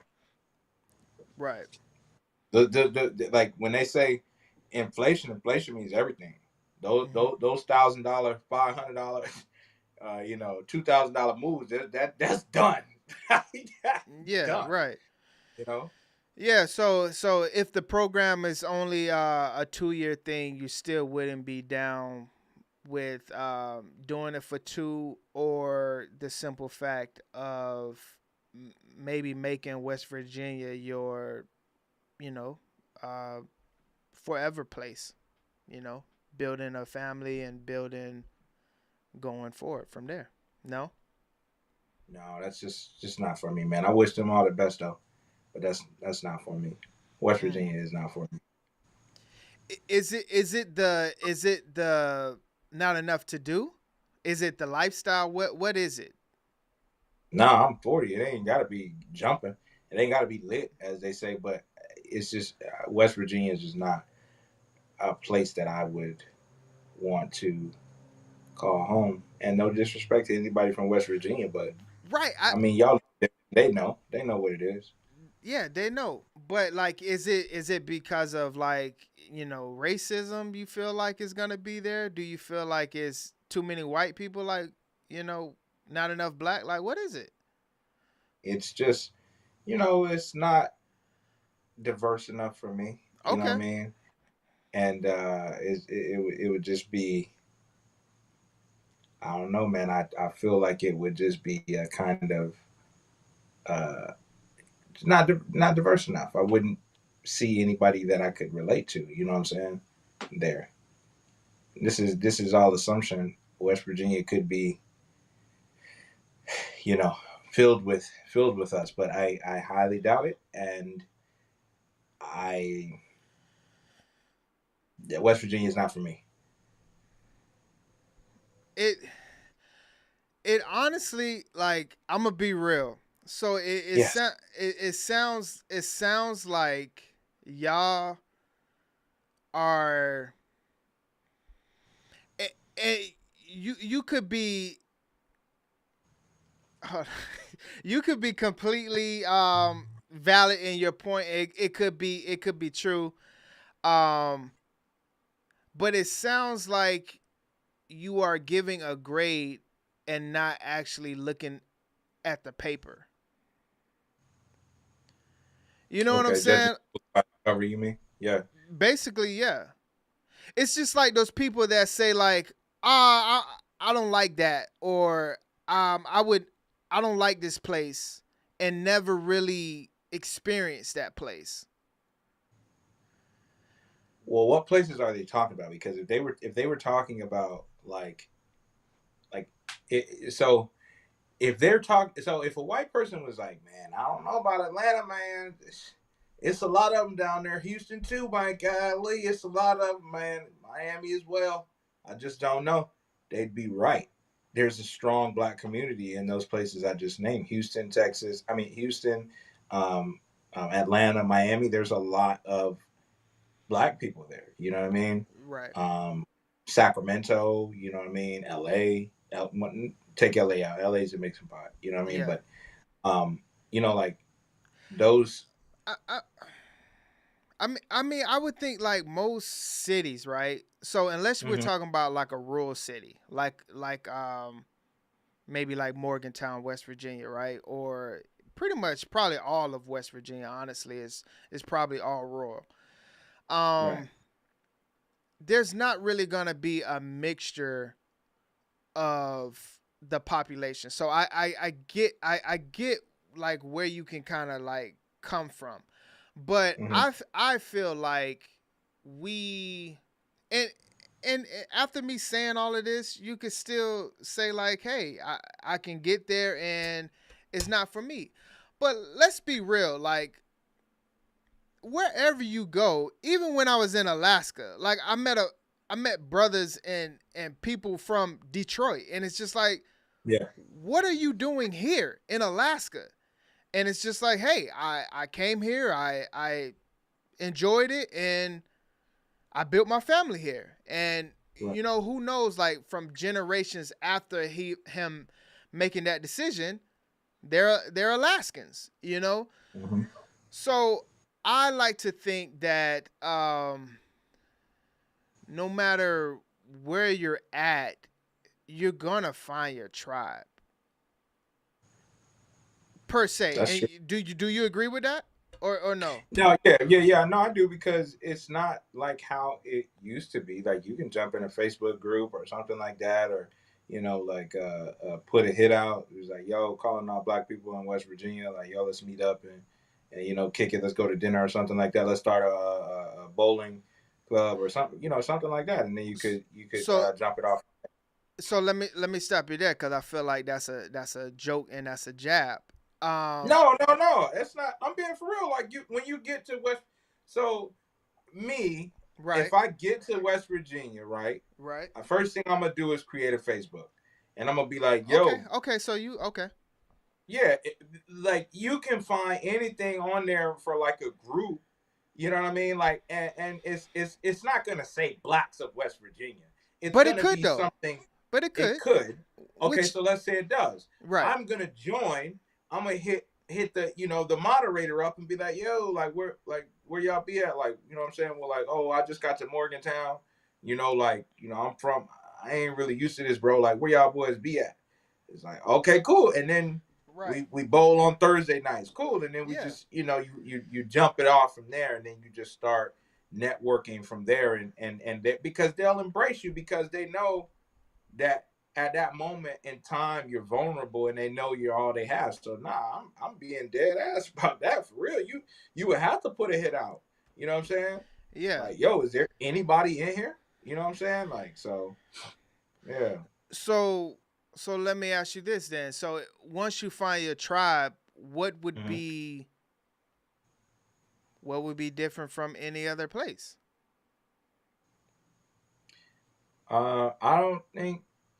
I think is home is where the heart is.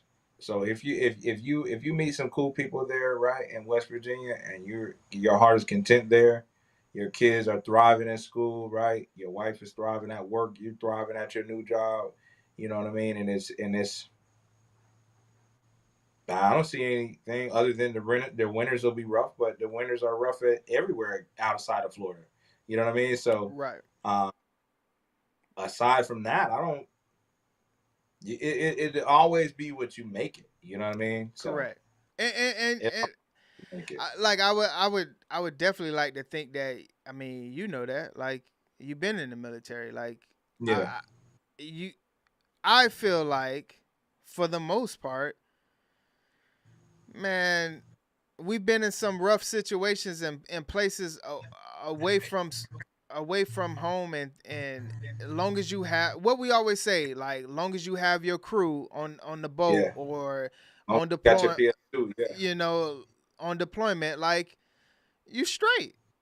Yeah. Like, you know, where you take your leave, you take your vacations, and you go see your family, and hopefully the family come see you. But one thing that I have kind of come to the realization a little bit is, no matter where you live in, if people want to come see you, they're going to come see you. Like, I've been close to where I grew up, and I've been very far. And I feel like the same amount of people come see me, which is I can count on one hand, you know. So I don't know. I would definitely have to.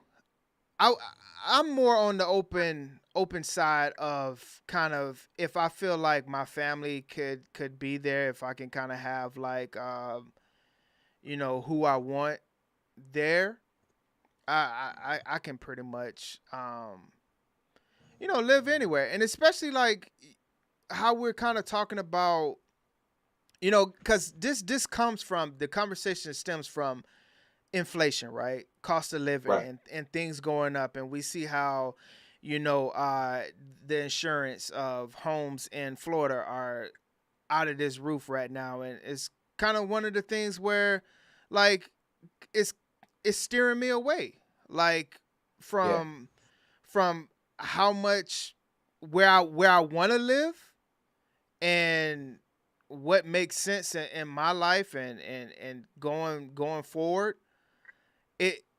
It's not real. Like, I wouldn't even, you know, could I make it work? Yes, of course you can always make it work, but then that just goes to the fact of, like, when you look at people in LA or New York or Miami, and they're paying $3,000 in rent and things like that. It's just like, how could you ever do that? It's I just feel like they're kind of stuck in that, well, this is, you know, quote unquote home. And I guess maybe a little bit too. I don't really have that, you know, home type of, you know, thing that's attachment. That's and I and like, I love home, of course. Like, every time I'm there, it feels great, and I'm like, man, I can't wait to move back, and I want to experience this, and I've never experienced it. But when you actually look at it from the standpoint of living life to the fullest, and being able to provide the way that you want to provide, and not be in the hustle and bustle of life, and figure out when can you slow down, right? You know, because that's what we all want really in life. We want to figure out how can we slow down. Like, you know, how can we make what we make and be straight? You know, what happens if you know, I lose this job and, you know, rent is, you know, 3,000 a month. Yeah. 3,000 a month. How can I survive off of that versus you know, my little mortgage right here. I got a nice little crib, family straight, and everything is good. And so, like, I kind of think about that sometimes when we look at cost of living and when we look at, like, the ties of being tied down to a place because of why, you know, other than the fact of, you know, like, should we ever be tied down to a place? Yeah. That's a good question, man, and I think that more thought goes into it than just like, no, I shouldn't be tied down to it. You know what I mean? I think like it would have to be like one of those things where you do pros and cons of like, what is a pro of me staying here? What is a con of me leaving? You know what I mean? Like, you know, and I think you like if you start to get to 50-50 of like, dang, there's 5 reasons why I should stay, but there's 5 reasons why I wouldn't mind leaving. Then that's when I think like you open up. Now, if it's 5 reasons why you should stay and then 20 reasons why you wouldn't mind leaving, then that's when you gotta be like, oh, I might need to get the fuck out of here. You know what I'm saying? Like, Right. yeah. But yeah, I think it's more than just like and I do get that moving is a big thing. I don't I try to empathize with the whole moving part. Like, I do understand that, like, moving different states and relocating and all of that could be a big thing. But sometimes I just feel like it's all mental with us, you know, of wanting to stay in a spot stay in a spot. You say check the prices in Mexico. Yeah. You want to move so bad? Check the prices in the Medellin. All right. Yeah, I mean, I think, I mean, realistically, even talking about that, I mean, you know me. I would love to have something like that, right? But I don't know. I kind of think about, you know, lately, just been thinking about, you know, legacy and what you're leaving behind, generations and how to set, you know, how to set the next part up, how to what does 10 years look like, you know? Right. 10 years from now we're 50 basically. 50 ball. You know, 20 years, like, boom, there you go. There's 60, right around the corner. You know, before you know it, it's like, you know, so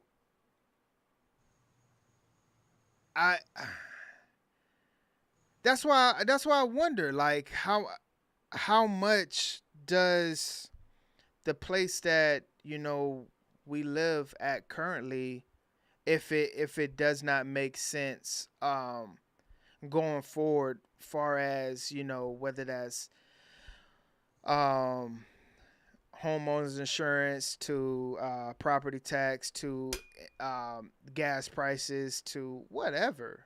I mean, I you feel kind like, of say, why would you stay in that? Why would you say? Yeah, why would you stay in that vacuum? Yeah, it's especially if especially like if you can have like your immediate family. Yeah, because like, and when I was looking at the spots, so obviously like when you look at this when you look at the spots that they offer this stuff to, right? It's like parts of Kentucky, obviously it's Kentucky, right? Parts like Tulsa, Oklahoma, it's Not going there. yeah, They ran us out. They ran us out one time. yeah, and places like rural cities like it was a couple spots in Iowa. One is in Ohio, Illinois and things like that. So obviously they're never going to really be places that like we have on our map of dream places to live, right? But I don't know. I mean, it's always something to explore. Like, if it makes the most sense for you, it's like, why not? You know what I mean? Yeah. But again, it goes down to one of those things where it's like, all right, do the pros and cons of like what it is. You know what I mean? That's all. But I mean, for you, your situation is different because you don't have an attachment to anything except your immediate family. You know what I'm saying? Well, that's true, but it's not. It's not like it's true, but I feel like that's true for everybody. Yeah. Like our immediate family is our immediate family, and that's what matters to us the most. Like, right. Other than that, like the occasional going to see your parents and grandparents ain't gonna be here forever. So how long do we stay tied to those things? And like, other than the fact of like having generations of like, hey, we're 5 generations in going to the same high school, or you can keep that going. I mean, I don't know. Maybe I'm just by myself on this one, I guess. Nah, I mean, listen, I can be swayed in situations like so this. let me ask. Okay, so you say West Virginia is out, because I'm definitely not over here saying, hey everybody, let's go to West Virginia, or like, hey everybody, let's go to Tulsa, Oklahoma, and things like that. So like, don't get stuck on the city, the state. What if it was somewhere like Georgia, a small town in Georgia where now you're talking my language. So I'm talking your language. Why though? You're talking my language because it's further south, right? So the weather's always going to be a factor for me, right? I don't want to be anywhere where it's absolutely freezing, right? I know that there's, outside of Atlanta, I know that there are larger. I wouldn't have to search as hard to find my tribe. You know what I mean? Right. Like, if I'm outside, if I'm on the outskirts of Atlanta, or if I'm even just north of Florida in Augusta, you know what I mean? You can find, your tribe easier in Georgia. There's a large Black community. People always say there's a large Black community in Atlanta, but there's a large Black community in Georgia, period. So I think that would be one of the ones. I mean, yeah. Now, if you start throwing places out like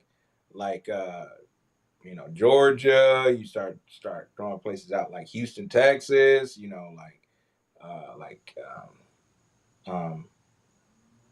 Sacktown, well, no, I don't know about Sacramento.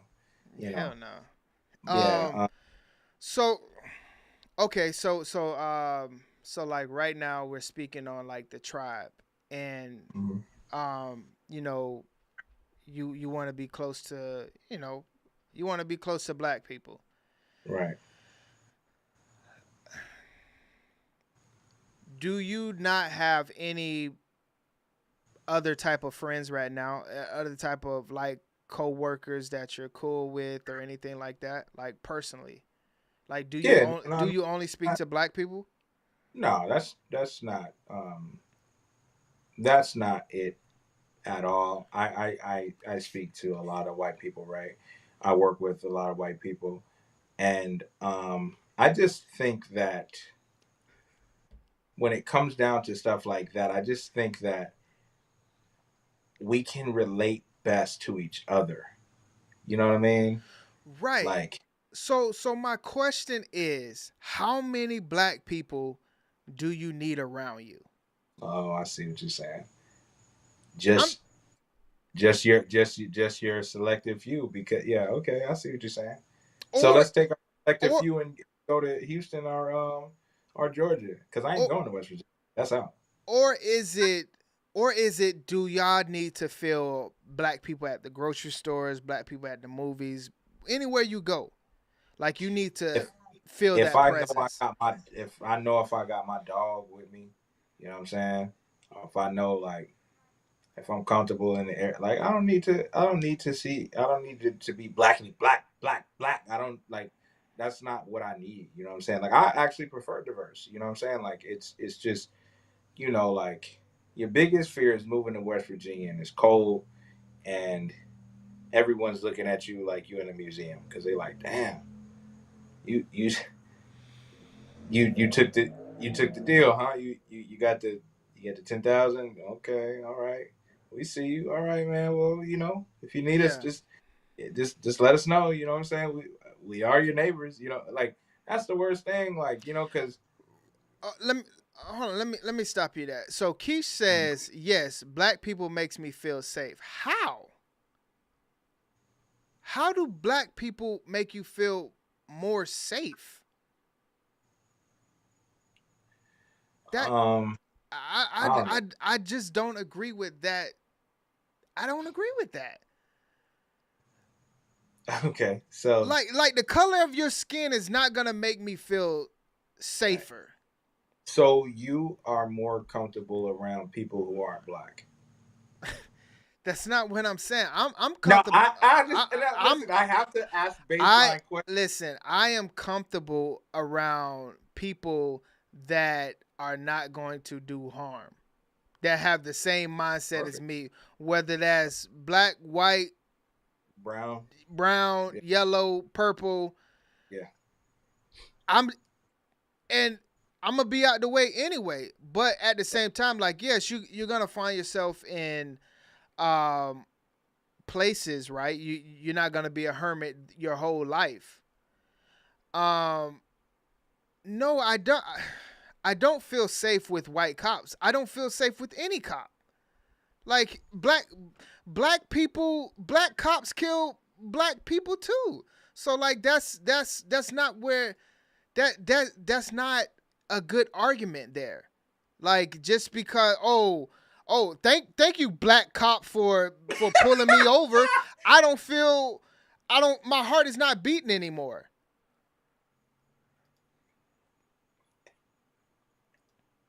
Shoot, if you got the uniform on, I don't Yeah, yeah. feel comfortable. Yeah, I will. I do feel you on that. On that. Big Sean, what's up, baby? Yo, what's good? What's good? Go ahead, bro. You got the flow, man. Yo, oh, man, you can't let this man sway you, man. All I'm Stand on saying, what you heard what I told him, bro. I said I'm he not going to doing West reverse Virginia. I don't care what psychology. you say. Yeah, he doing that reverse that military Yeah, psychology, man. Hold I'm on, not what going. am I doing, Sean? I know this guy, Sean. I've been knowing this guy since I was 11. I'm not going to West Virginia. I don't care what he say. I'll come visit, fly in, Listen, and be like, oh, this what you got going? Okay, cool. I ain't going to West Virginia. he's Professor Xing you, man. Yeah. Nah, I got my Magneto helmet on. nah, I get what he's saying. I think it's I think that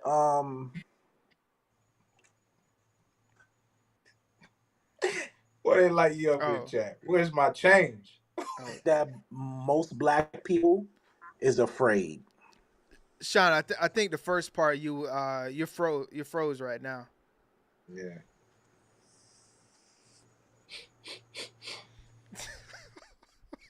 They lighting him up in the chat. Where's my change? Dog. Sean ain't moving until he get his change back. Yeah, Sean, that's when he'll move. That's when I'll move. You want to know when I'll move? When I get my change back.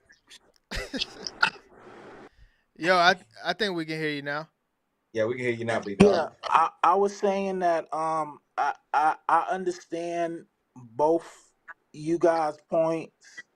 I think that it's a mixture of fear and comfortability. I think that black people they would rather be around black people, but a certain type of black people. Um, and then it's like I don't mind a white person as long as they're not racist. They tolerate us too, though, bro. Like, most definitely. Yeah, let's just not act like it's just them. Like it's just us that are like, oh no, black people or white people. No, it's not like that. They tolerate us. You know what I'm saying? Like, right. But the thing, absolutely. But the thing about what's wild about the mentality is, we would rather be stuck in Brooklyn with all those wild, goofy black people versus going to a rural West Virginia and dealing with the possibilities. Like, cause y'all are gonna throw it deep into saying like, okay, yeah, they could grab you up and lynch you. Well, also too, like you can go outside the door and get shot too. So let's not go to the extremes. So my thing about it is like, besides like, we got to get rid of that color thing. Like, okay, I feel comfortable because I'm around black people, but they're all gonna, rob me and things like that. Like, you would still be comfortable with living in the hood versus like a decent little life. Yeah. So like, when you put it like that, when you put it like that, right? If you had the opportunity to leave Brooklyn, right, and get out of there and reset in Morgantown, West Virginia, like. But we keep talking about West Virginia. We just gotta look at it as a rural city though. Like wherever they're offering. Okay, yeah. So rural city in Georgia, I can. Yeah, why not leave? Long as you're around black people, which black people are everywhere. It don't even have to. No, just leave. I'll go your route and take the black people out of it. A rural town in Alaska, or a rural town in I don't know. Name some white cities, man. I don't know. They say Nashville is the white Atlanta. I mean, a rural city there, But I mean, we have to agree that there's black people everywhere, correct? Yeah, there's black people everywhere, man. Right. We're all over this mug. Right. The same as anybody. So I just feel like, taking, if we just looking at a regular life, right? I don't see where y'all have the issue of kind of like living somewhere that, okay, like Rob, you talk about the climate. If you just talk about the climate period, I can totally get, I can get with you there. Right. But other than that, it's just like I just feel like it's just a mental barrier there. There is a mental barrier because, like you said, like, the white people that I hang around, my homies and stuff like that, unless they just have me fooled, I genuinely believe that they're like not racist. You know what I mean? Like, I genuinely believe that they don't see color. You know what I mean? Unless they just have me like wool over my eyes, just, you know what I mean? Like, I genuinely, now if I keep like, but everyone but sees that's color. not everywhere. Yeah, Well, but yeah, everyone sees color, but what I'm saying is, it's one thing to see color, it's one thing to act on that color. Right. You know what I mean? Right. So it's like that's the whole thing of what is it? This person is breaking into my car versus this black person is breaking into my car. You know what I mean? Like, it's Right. like, but also too, like, this the same way that we're gonna cross the street for a black dude that got his pants down is the same way that we're gonna cross the street if we see a white dude with a bald head, got tattoos all over the place. So right. That's like fair. it's not the color. Like, Yeah. it's your It's the lifestyle. intent. It's the intent and the lifestyle. Yeah. 100%. The way and the manner in which you carry yourself. Let me pull Bug up real quick.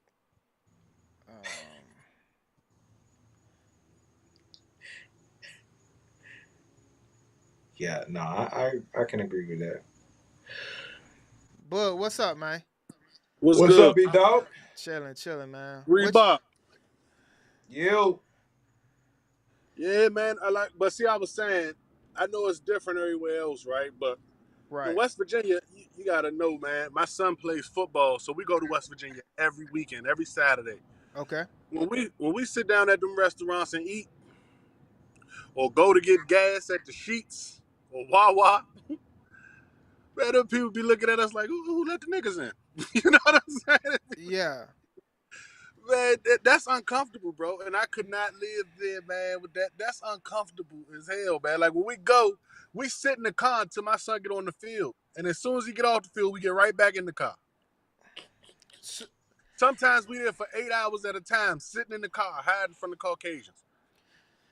But let me ask you this. Could that be something that's in y'all head? No. Do you see it? They look. Lenny, you can't confuse no looks. You know how it is, man. You go to some towns in South. You very well traveled. You've been to some of them towns in South Carolinas and Alabamas and Mississippi. You know that look, man. You ain't supposed to be here. They won't call you boy. You ain't really supposed to be here, are you, there, fella? Where y'all come from? Y'all passing through, or where y'all What do doing? you say? This a sundown state. Yeah, I mean, I don't know. I mean, and it's like, all right, so you moved in, you could probably be comfortable anywhere in the world, Lenny. You know what I'm saying? But are you going to, it's about being comfortable, bro. I want to feel like I belong. This is my community. Do I feel safer around black people? No. We like to use violence, and we're criminals. These are facts. Right. But I've been around it all my life. I'm used to it. I know how to maneuver around it. You know what I'm saying? You're used to it, and that's the part. That is the part. We're used to how to, and that's the thing though. It's just like we try to get the point of it is to get away from it. Like, once we can grow up a little bit, get a little bit of bread, we're trying to get away from that situation. Instead of moving to like a middle class Caucasian area where everybody tote their nose up at you, I'd rather move to like an upper class, middle class black area where everybody on the same type of time. Right. So let's in the neighborhoods that we live in right now, especially the ones, pretty much everybody. What does our neighbors look like? My neighbors, I got On both sides of me is black people, older black couple, younger black couple. Across the street is all Caucasians and an Asian. White on the left side. And I don't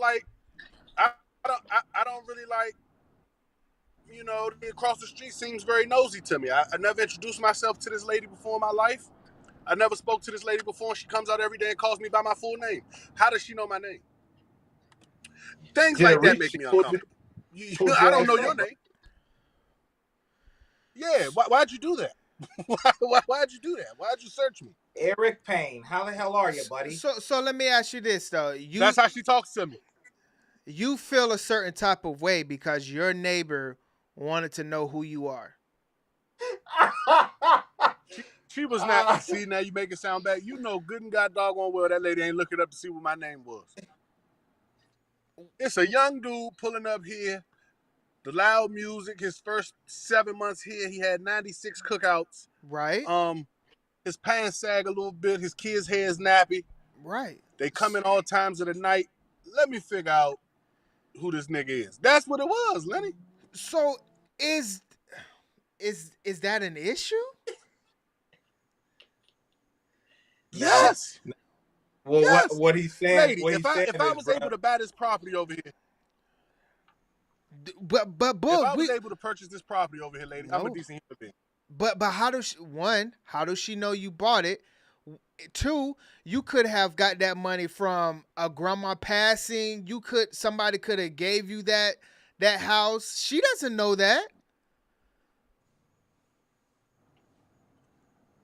I think what he's saying is, bro, is if you reverse it, take yourself out of it. Well, no, you have to keep yourself in this one. Is if someone moved in across from you and they did the same thing you did when you moved in, the loud music, the cookouts, everything you just described, you'd be like, nah, I'm pulling these boys up. Yeah. Or would you not? But it wasn't. But see, when I say loud music cookouts, I'm just saying stuff that they're not used to. So of course I'm not a disrespectful neighbor. You know, I don't got Rick Ross blasting at 99 at 2:00 in the morning. But yeah, on Sunday mornings we cleaning up, we doing yard work. Yeah, some music going on. Yeah, I had cookouts. It was all a respectable thing. But I'm guessing that it's not what they used to. They used to cookouts on Mother's Day, Labor Day, Memorial Day. I'm cooking out because it's Saturday and it feel good. You understand what I'm saying? Yeah, and like realistically, like you don't know what their life looked like too. So they could be used to it. They could just be like, "Hey, who are my neighbors?" Yeah. I don't think so, Lenny. I hear you. But you feel safer because there's 2 black people on side of you, one left, one right, correct? It's not even safer, bro. You just comfortable. I would go knock on the black neighbor's door if I had an issue with something, or if I needed to borrow something before I go across the street to. I still don't know that lady's name. To Miss whatever. Okay, Boog. So you say like a rural place is out of your that's not something that you would want to do, right? So you feel comfortable. You feel more comfortable around black people. That's pretty much what you're trying to say, correct? No, he said no. Absolutely. Okay, and no, I do feel. I feel way more comfortable around black people. We can relate. You know what I'm saying? It's relatable. And so, are you going to like introduce yourself to the black neighbors? I introduced myself to everybody, to be honest with you. Except for that lady across the street, because she introduced herself. She introduced me to her for herself. Hi, you're Eric Payne, aren't you? What? No, she didn't even ask you if that's your name. She just comes out one day, you cutting the grass, and she just like, hey, Eric, how's Caressa? What? Eric Payne, how are you and Caressa? Married 3 years now. How do you know that Caressa didn't introduce herself first? You know I went in the house and checked that. Hey, babe, you talk to that lady across the street? No. She knows us. What happens if the other neighbors told her, hey, that's Eric and Caressa? That's a possibility. Introduce yourself to that lady, bro. because we ain't going to West Virginia, and that's that. Because, like, other than the fact of like a white person being a Karen, right? I think it kind of, especially like in our neighborhoods, it behooves us to kind of know who our neighbors Who's is, supposed right? to be there, who's not? Yeah, for sure. I agree with And I'm that. pretty sure it was her that called the animal people on my dog. I'm pretty sure it was her. What was your dog? What was it? What was up with your dog? Yeah, my dog's just he's from the same hue as me. He's the N-word of dogs. You know, he's the black person of dogs, and he's hated. You know, he's a pit He bull, just so he automatically gets that N-word. He's the N-word of dogs. So you know, they see he that just black person, they got to call the peoples on him. Right. he He just ain't do he nothing to just bark nobody. he just barks He all ain't night, do or nothing. what it Man, they called because, okay, so a lot of people don't know the laws. You know, pit bulls were banned from PG County for a long right. time, but they lifted the ban. So once they see my dog in the yard, they start calling. No, it's a pit back there. I know who it was. It was the lady that looked us up. Right. Yeah, it definitely possibly could be that.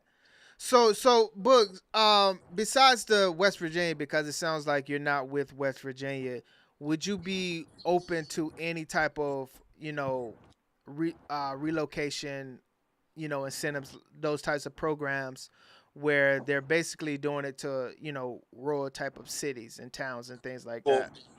for me personally, it would make sense because I have a job here that I actually have to go to. But if I worked a remote job and they was like, yeah, I just don't think $12,000 is enough for me to up and pack my family up and roll out. I'm Okay. sorry. So let's say West Virginia, or one of these Kentucky type spots said like, hey, you can transfer your job over. You wouldn't be with that, with the incentive still.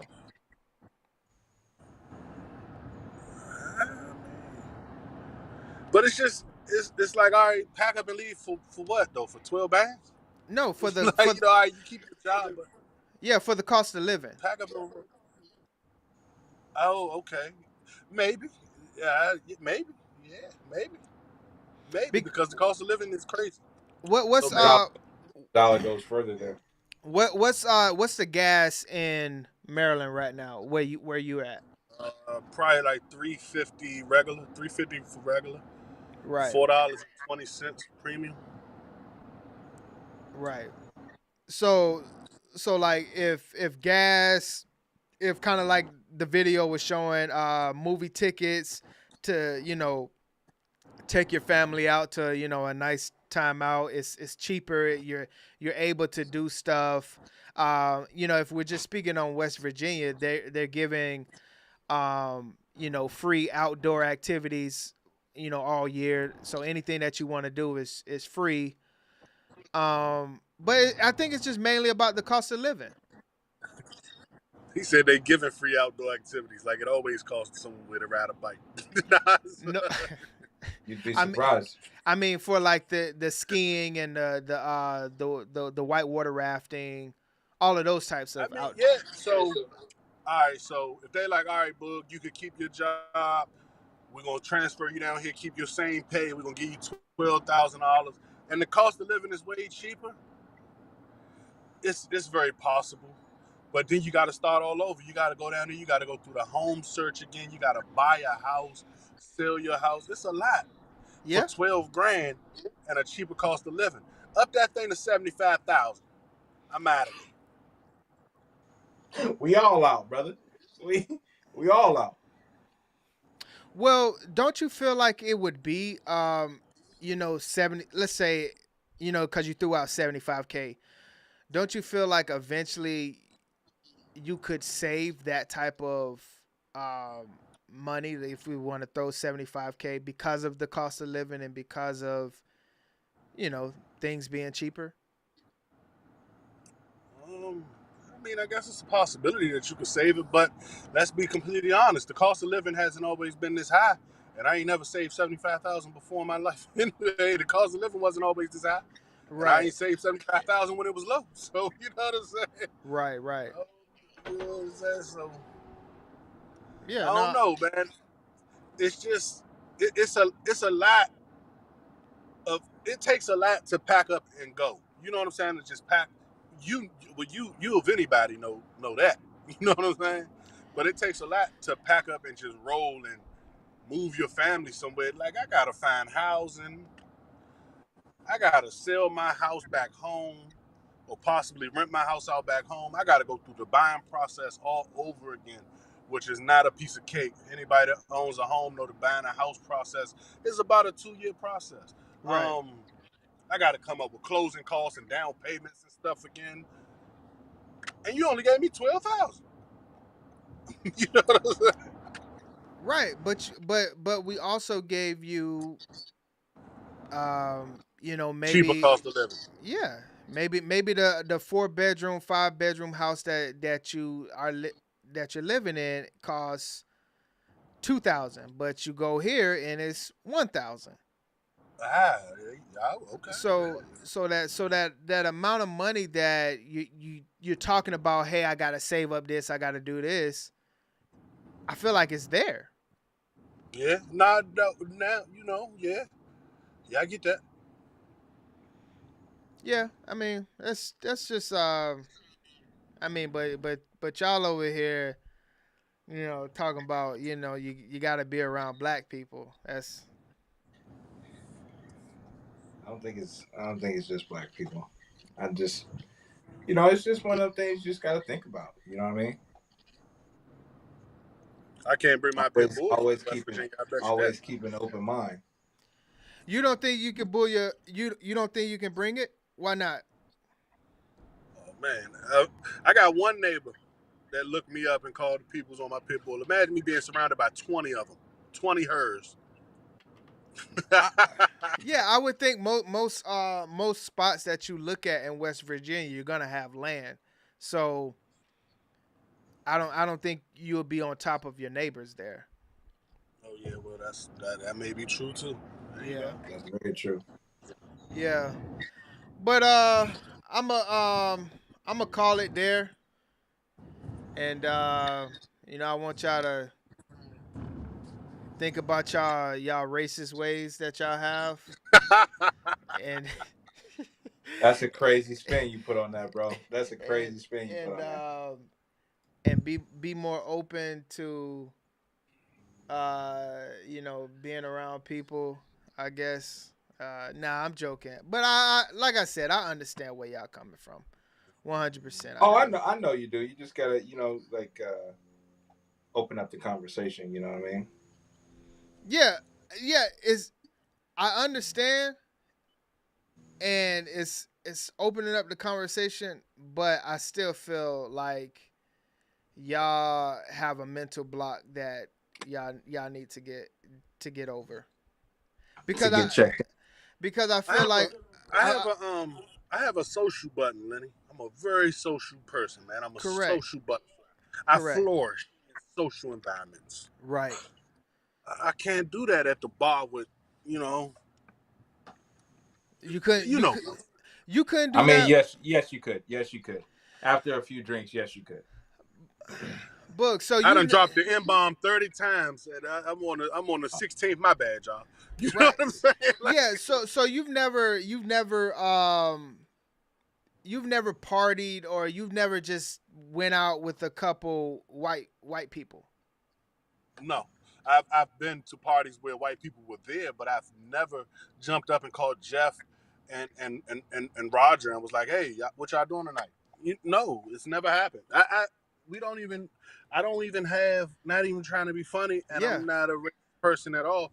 I don't even have Caucasian friends. Like I have coworkers and people that I see out, but I don't even have Caucasian friends to even hang out with.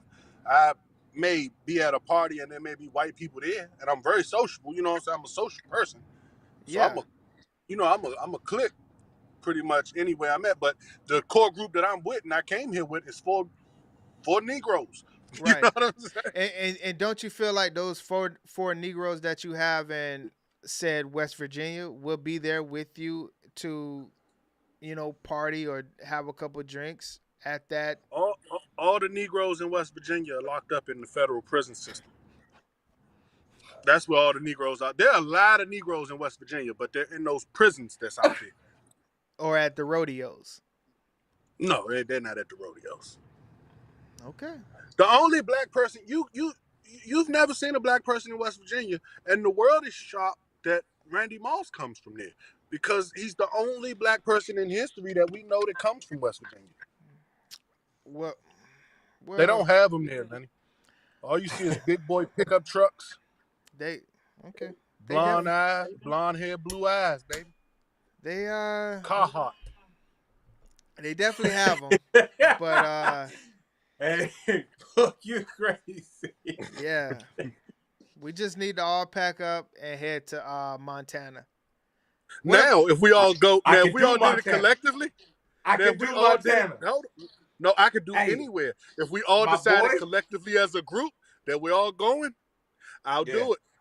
I could do Montana in a heartbeat. I'll do Montana in a heartbeat. Montana, big sky country, baby. Bro, hey, look, Lenny, Yeah. I'll do West Virginia. If all collectively as a group, how many people in the chat? If everybody collectively as a group is like, forget it, we taking the 12,000, we're going to West Virginia. And we all decided to go collectively as a group, I'm with it. Pack me up. I'll be there tomorrow. So what I'm if only it was 2 hours away. Am I enough? Just you? Yeah, because I don't think it's gonna be anybody else.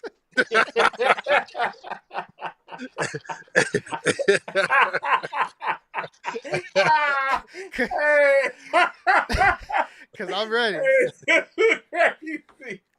I got my bags packed.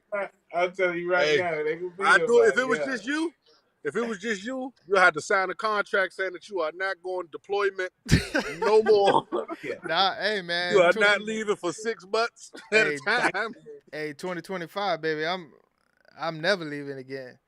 Ready to ride. But why do you say Montana over like West Virginia or anything else? Montana just looks beautiful, bro. Montana looks beautiful. It looks that big sky country, man. Not gonna lie to you, Rob. West Virginia looks beautiful too, man. Yeah, that's what I'm trying to figure out. It's a lot of mountains, boy. It's a lot of mountains and hills. It looks beautiful in West Virginia too. People go to vacation in West Virginia in the mountains, in the log cabins, and all of that good stuff. Like I'm definitely not hating on Montana. I would 100% do Montana. Man, Montana looks amazing. Montana is beautiful. Glacier National Park. And move to Southeast DC. It's a very elegant part of the city. Wait, what? I say we should all just pack up and move to the most elegant part of the District of Columbia, Southeast DC. We can thrive. Man, it was a good time. It was a good time talking to my brother. Yeah, that's where all those comfortable black people at. I'm guessing. Yes, and upper class black people. Right, exactly. But nah, man, I'm gonna go ahead and end it right there. Let me just end off with a little bit of my word, and then we can kind of pray on everyone getting to West Virginia, Montana, wherever it's at. So, a year from now, make sure y'all are prepping your family, prepping your kids. That the Great Migration is coming. June 2025. We all head up to Montana, South Dakota, West Virginia, one of them places, and we start. But yeah, so I just wanted to highlight a little bit what I'm kind of feeling today, and where I'm at. It's Joshua 1 verse 9. It says, "Have I not commanded you? Be strong and courageous. Do not be afraid. Do not be discouraged. For the Lord your God will be with you wherever you go." And no matter where you end up, no matter where you relocate, for whatever reason that is, understanding that God is with you and him telling you that, like, you know, be strong and be courageous. And if it's for you, obviously, of making that move within the will of the Lord, he's going to be with you. And it will be a prosperous move, and you will find the tribe that is there for you, regardless of skin color. People that you can be comfortable with, and not only comfortable, but people that is going to be there for you to necessarily get you to the next level, whatever that is. And a lot of times we want our friends and the people that are around us to look a certain type of way, and understanding that the people that's for you may not look like how you want them to look. And are you going to shun a friend because they don't look how you look? Are you going to miss an opportunity from a mentor or a mentee that's supposed to be in your life at that time, and you missed the opportunity because you're so focused on the outside layer versus what's inside? And I just want us to kind of think about things, and understanding that being comfortable with someone is the actions that they show versus, you know, them just having a certain type of skin color. Love you guys. Great show. Love the conversation. I will see y'all when I see y'all. And have a great, what's today? Oh, yeah. Have a great Thursday. Have a good weekend. Peace. Yes. No pressure. Look how God done bless you. Come on. Wonder why I'm feeling extra. Say what it do, what the business is. Folk running over what the devil sin. Shoes, pants, chest, shoulders. Get up, off me, don't get closer. It ain't over, tell it's over. Game breaker, big joker. Jesus like don't trip, finna make the boat tip. Set the tone with that ice cold, but I won't slip. In my bag like road trip. Switch stands, do my dance, dog, he really don't miss. I don't need a crystal.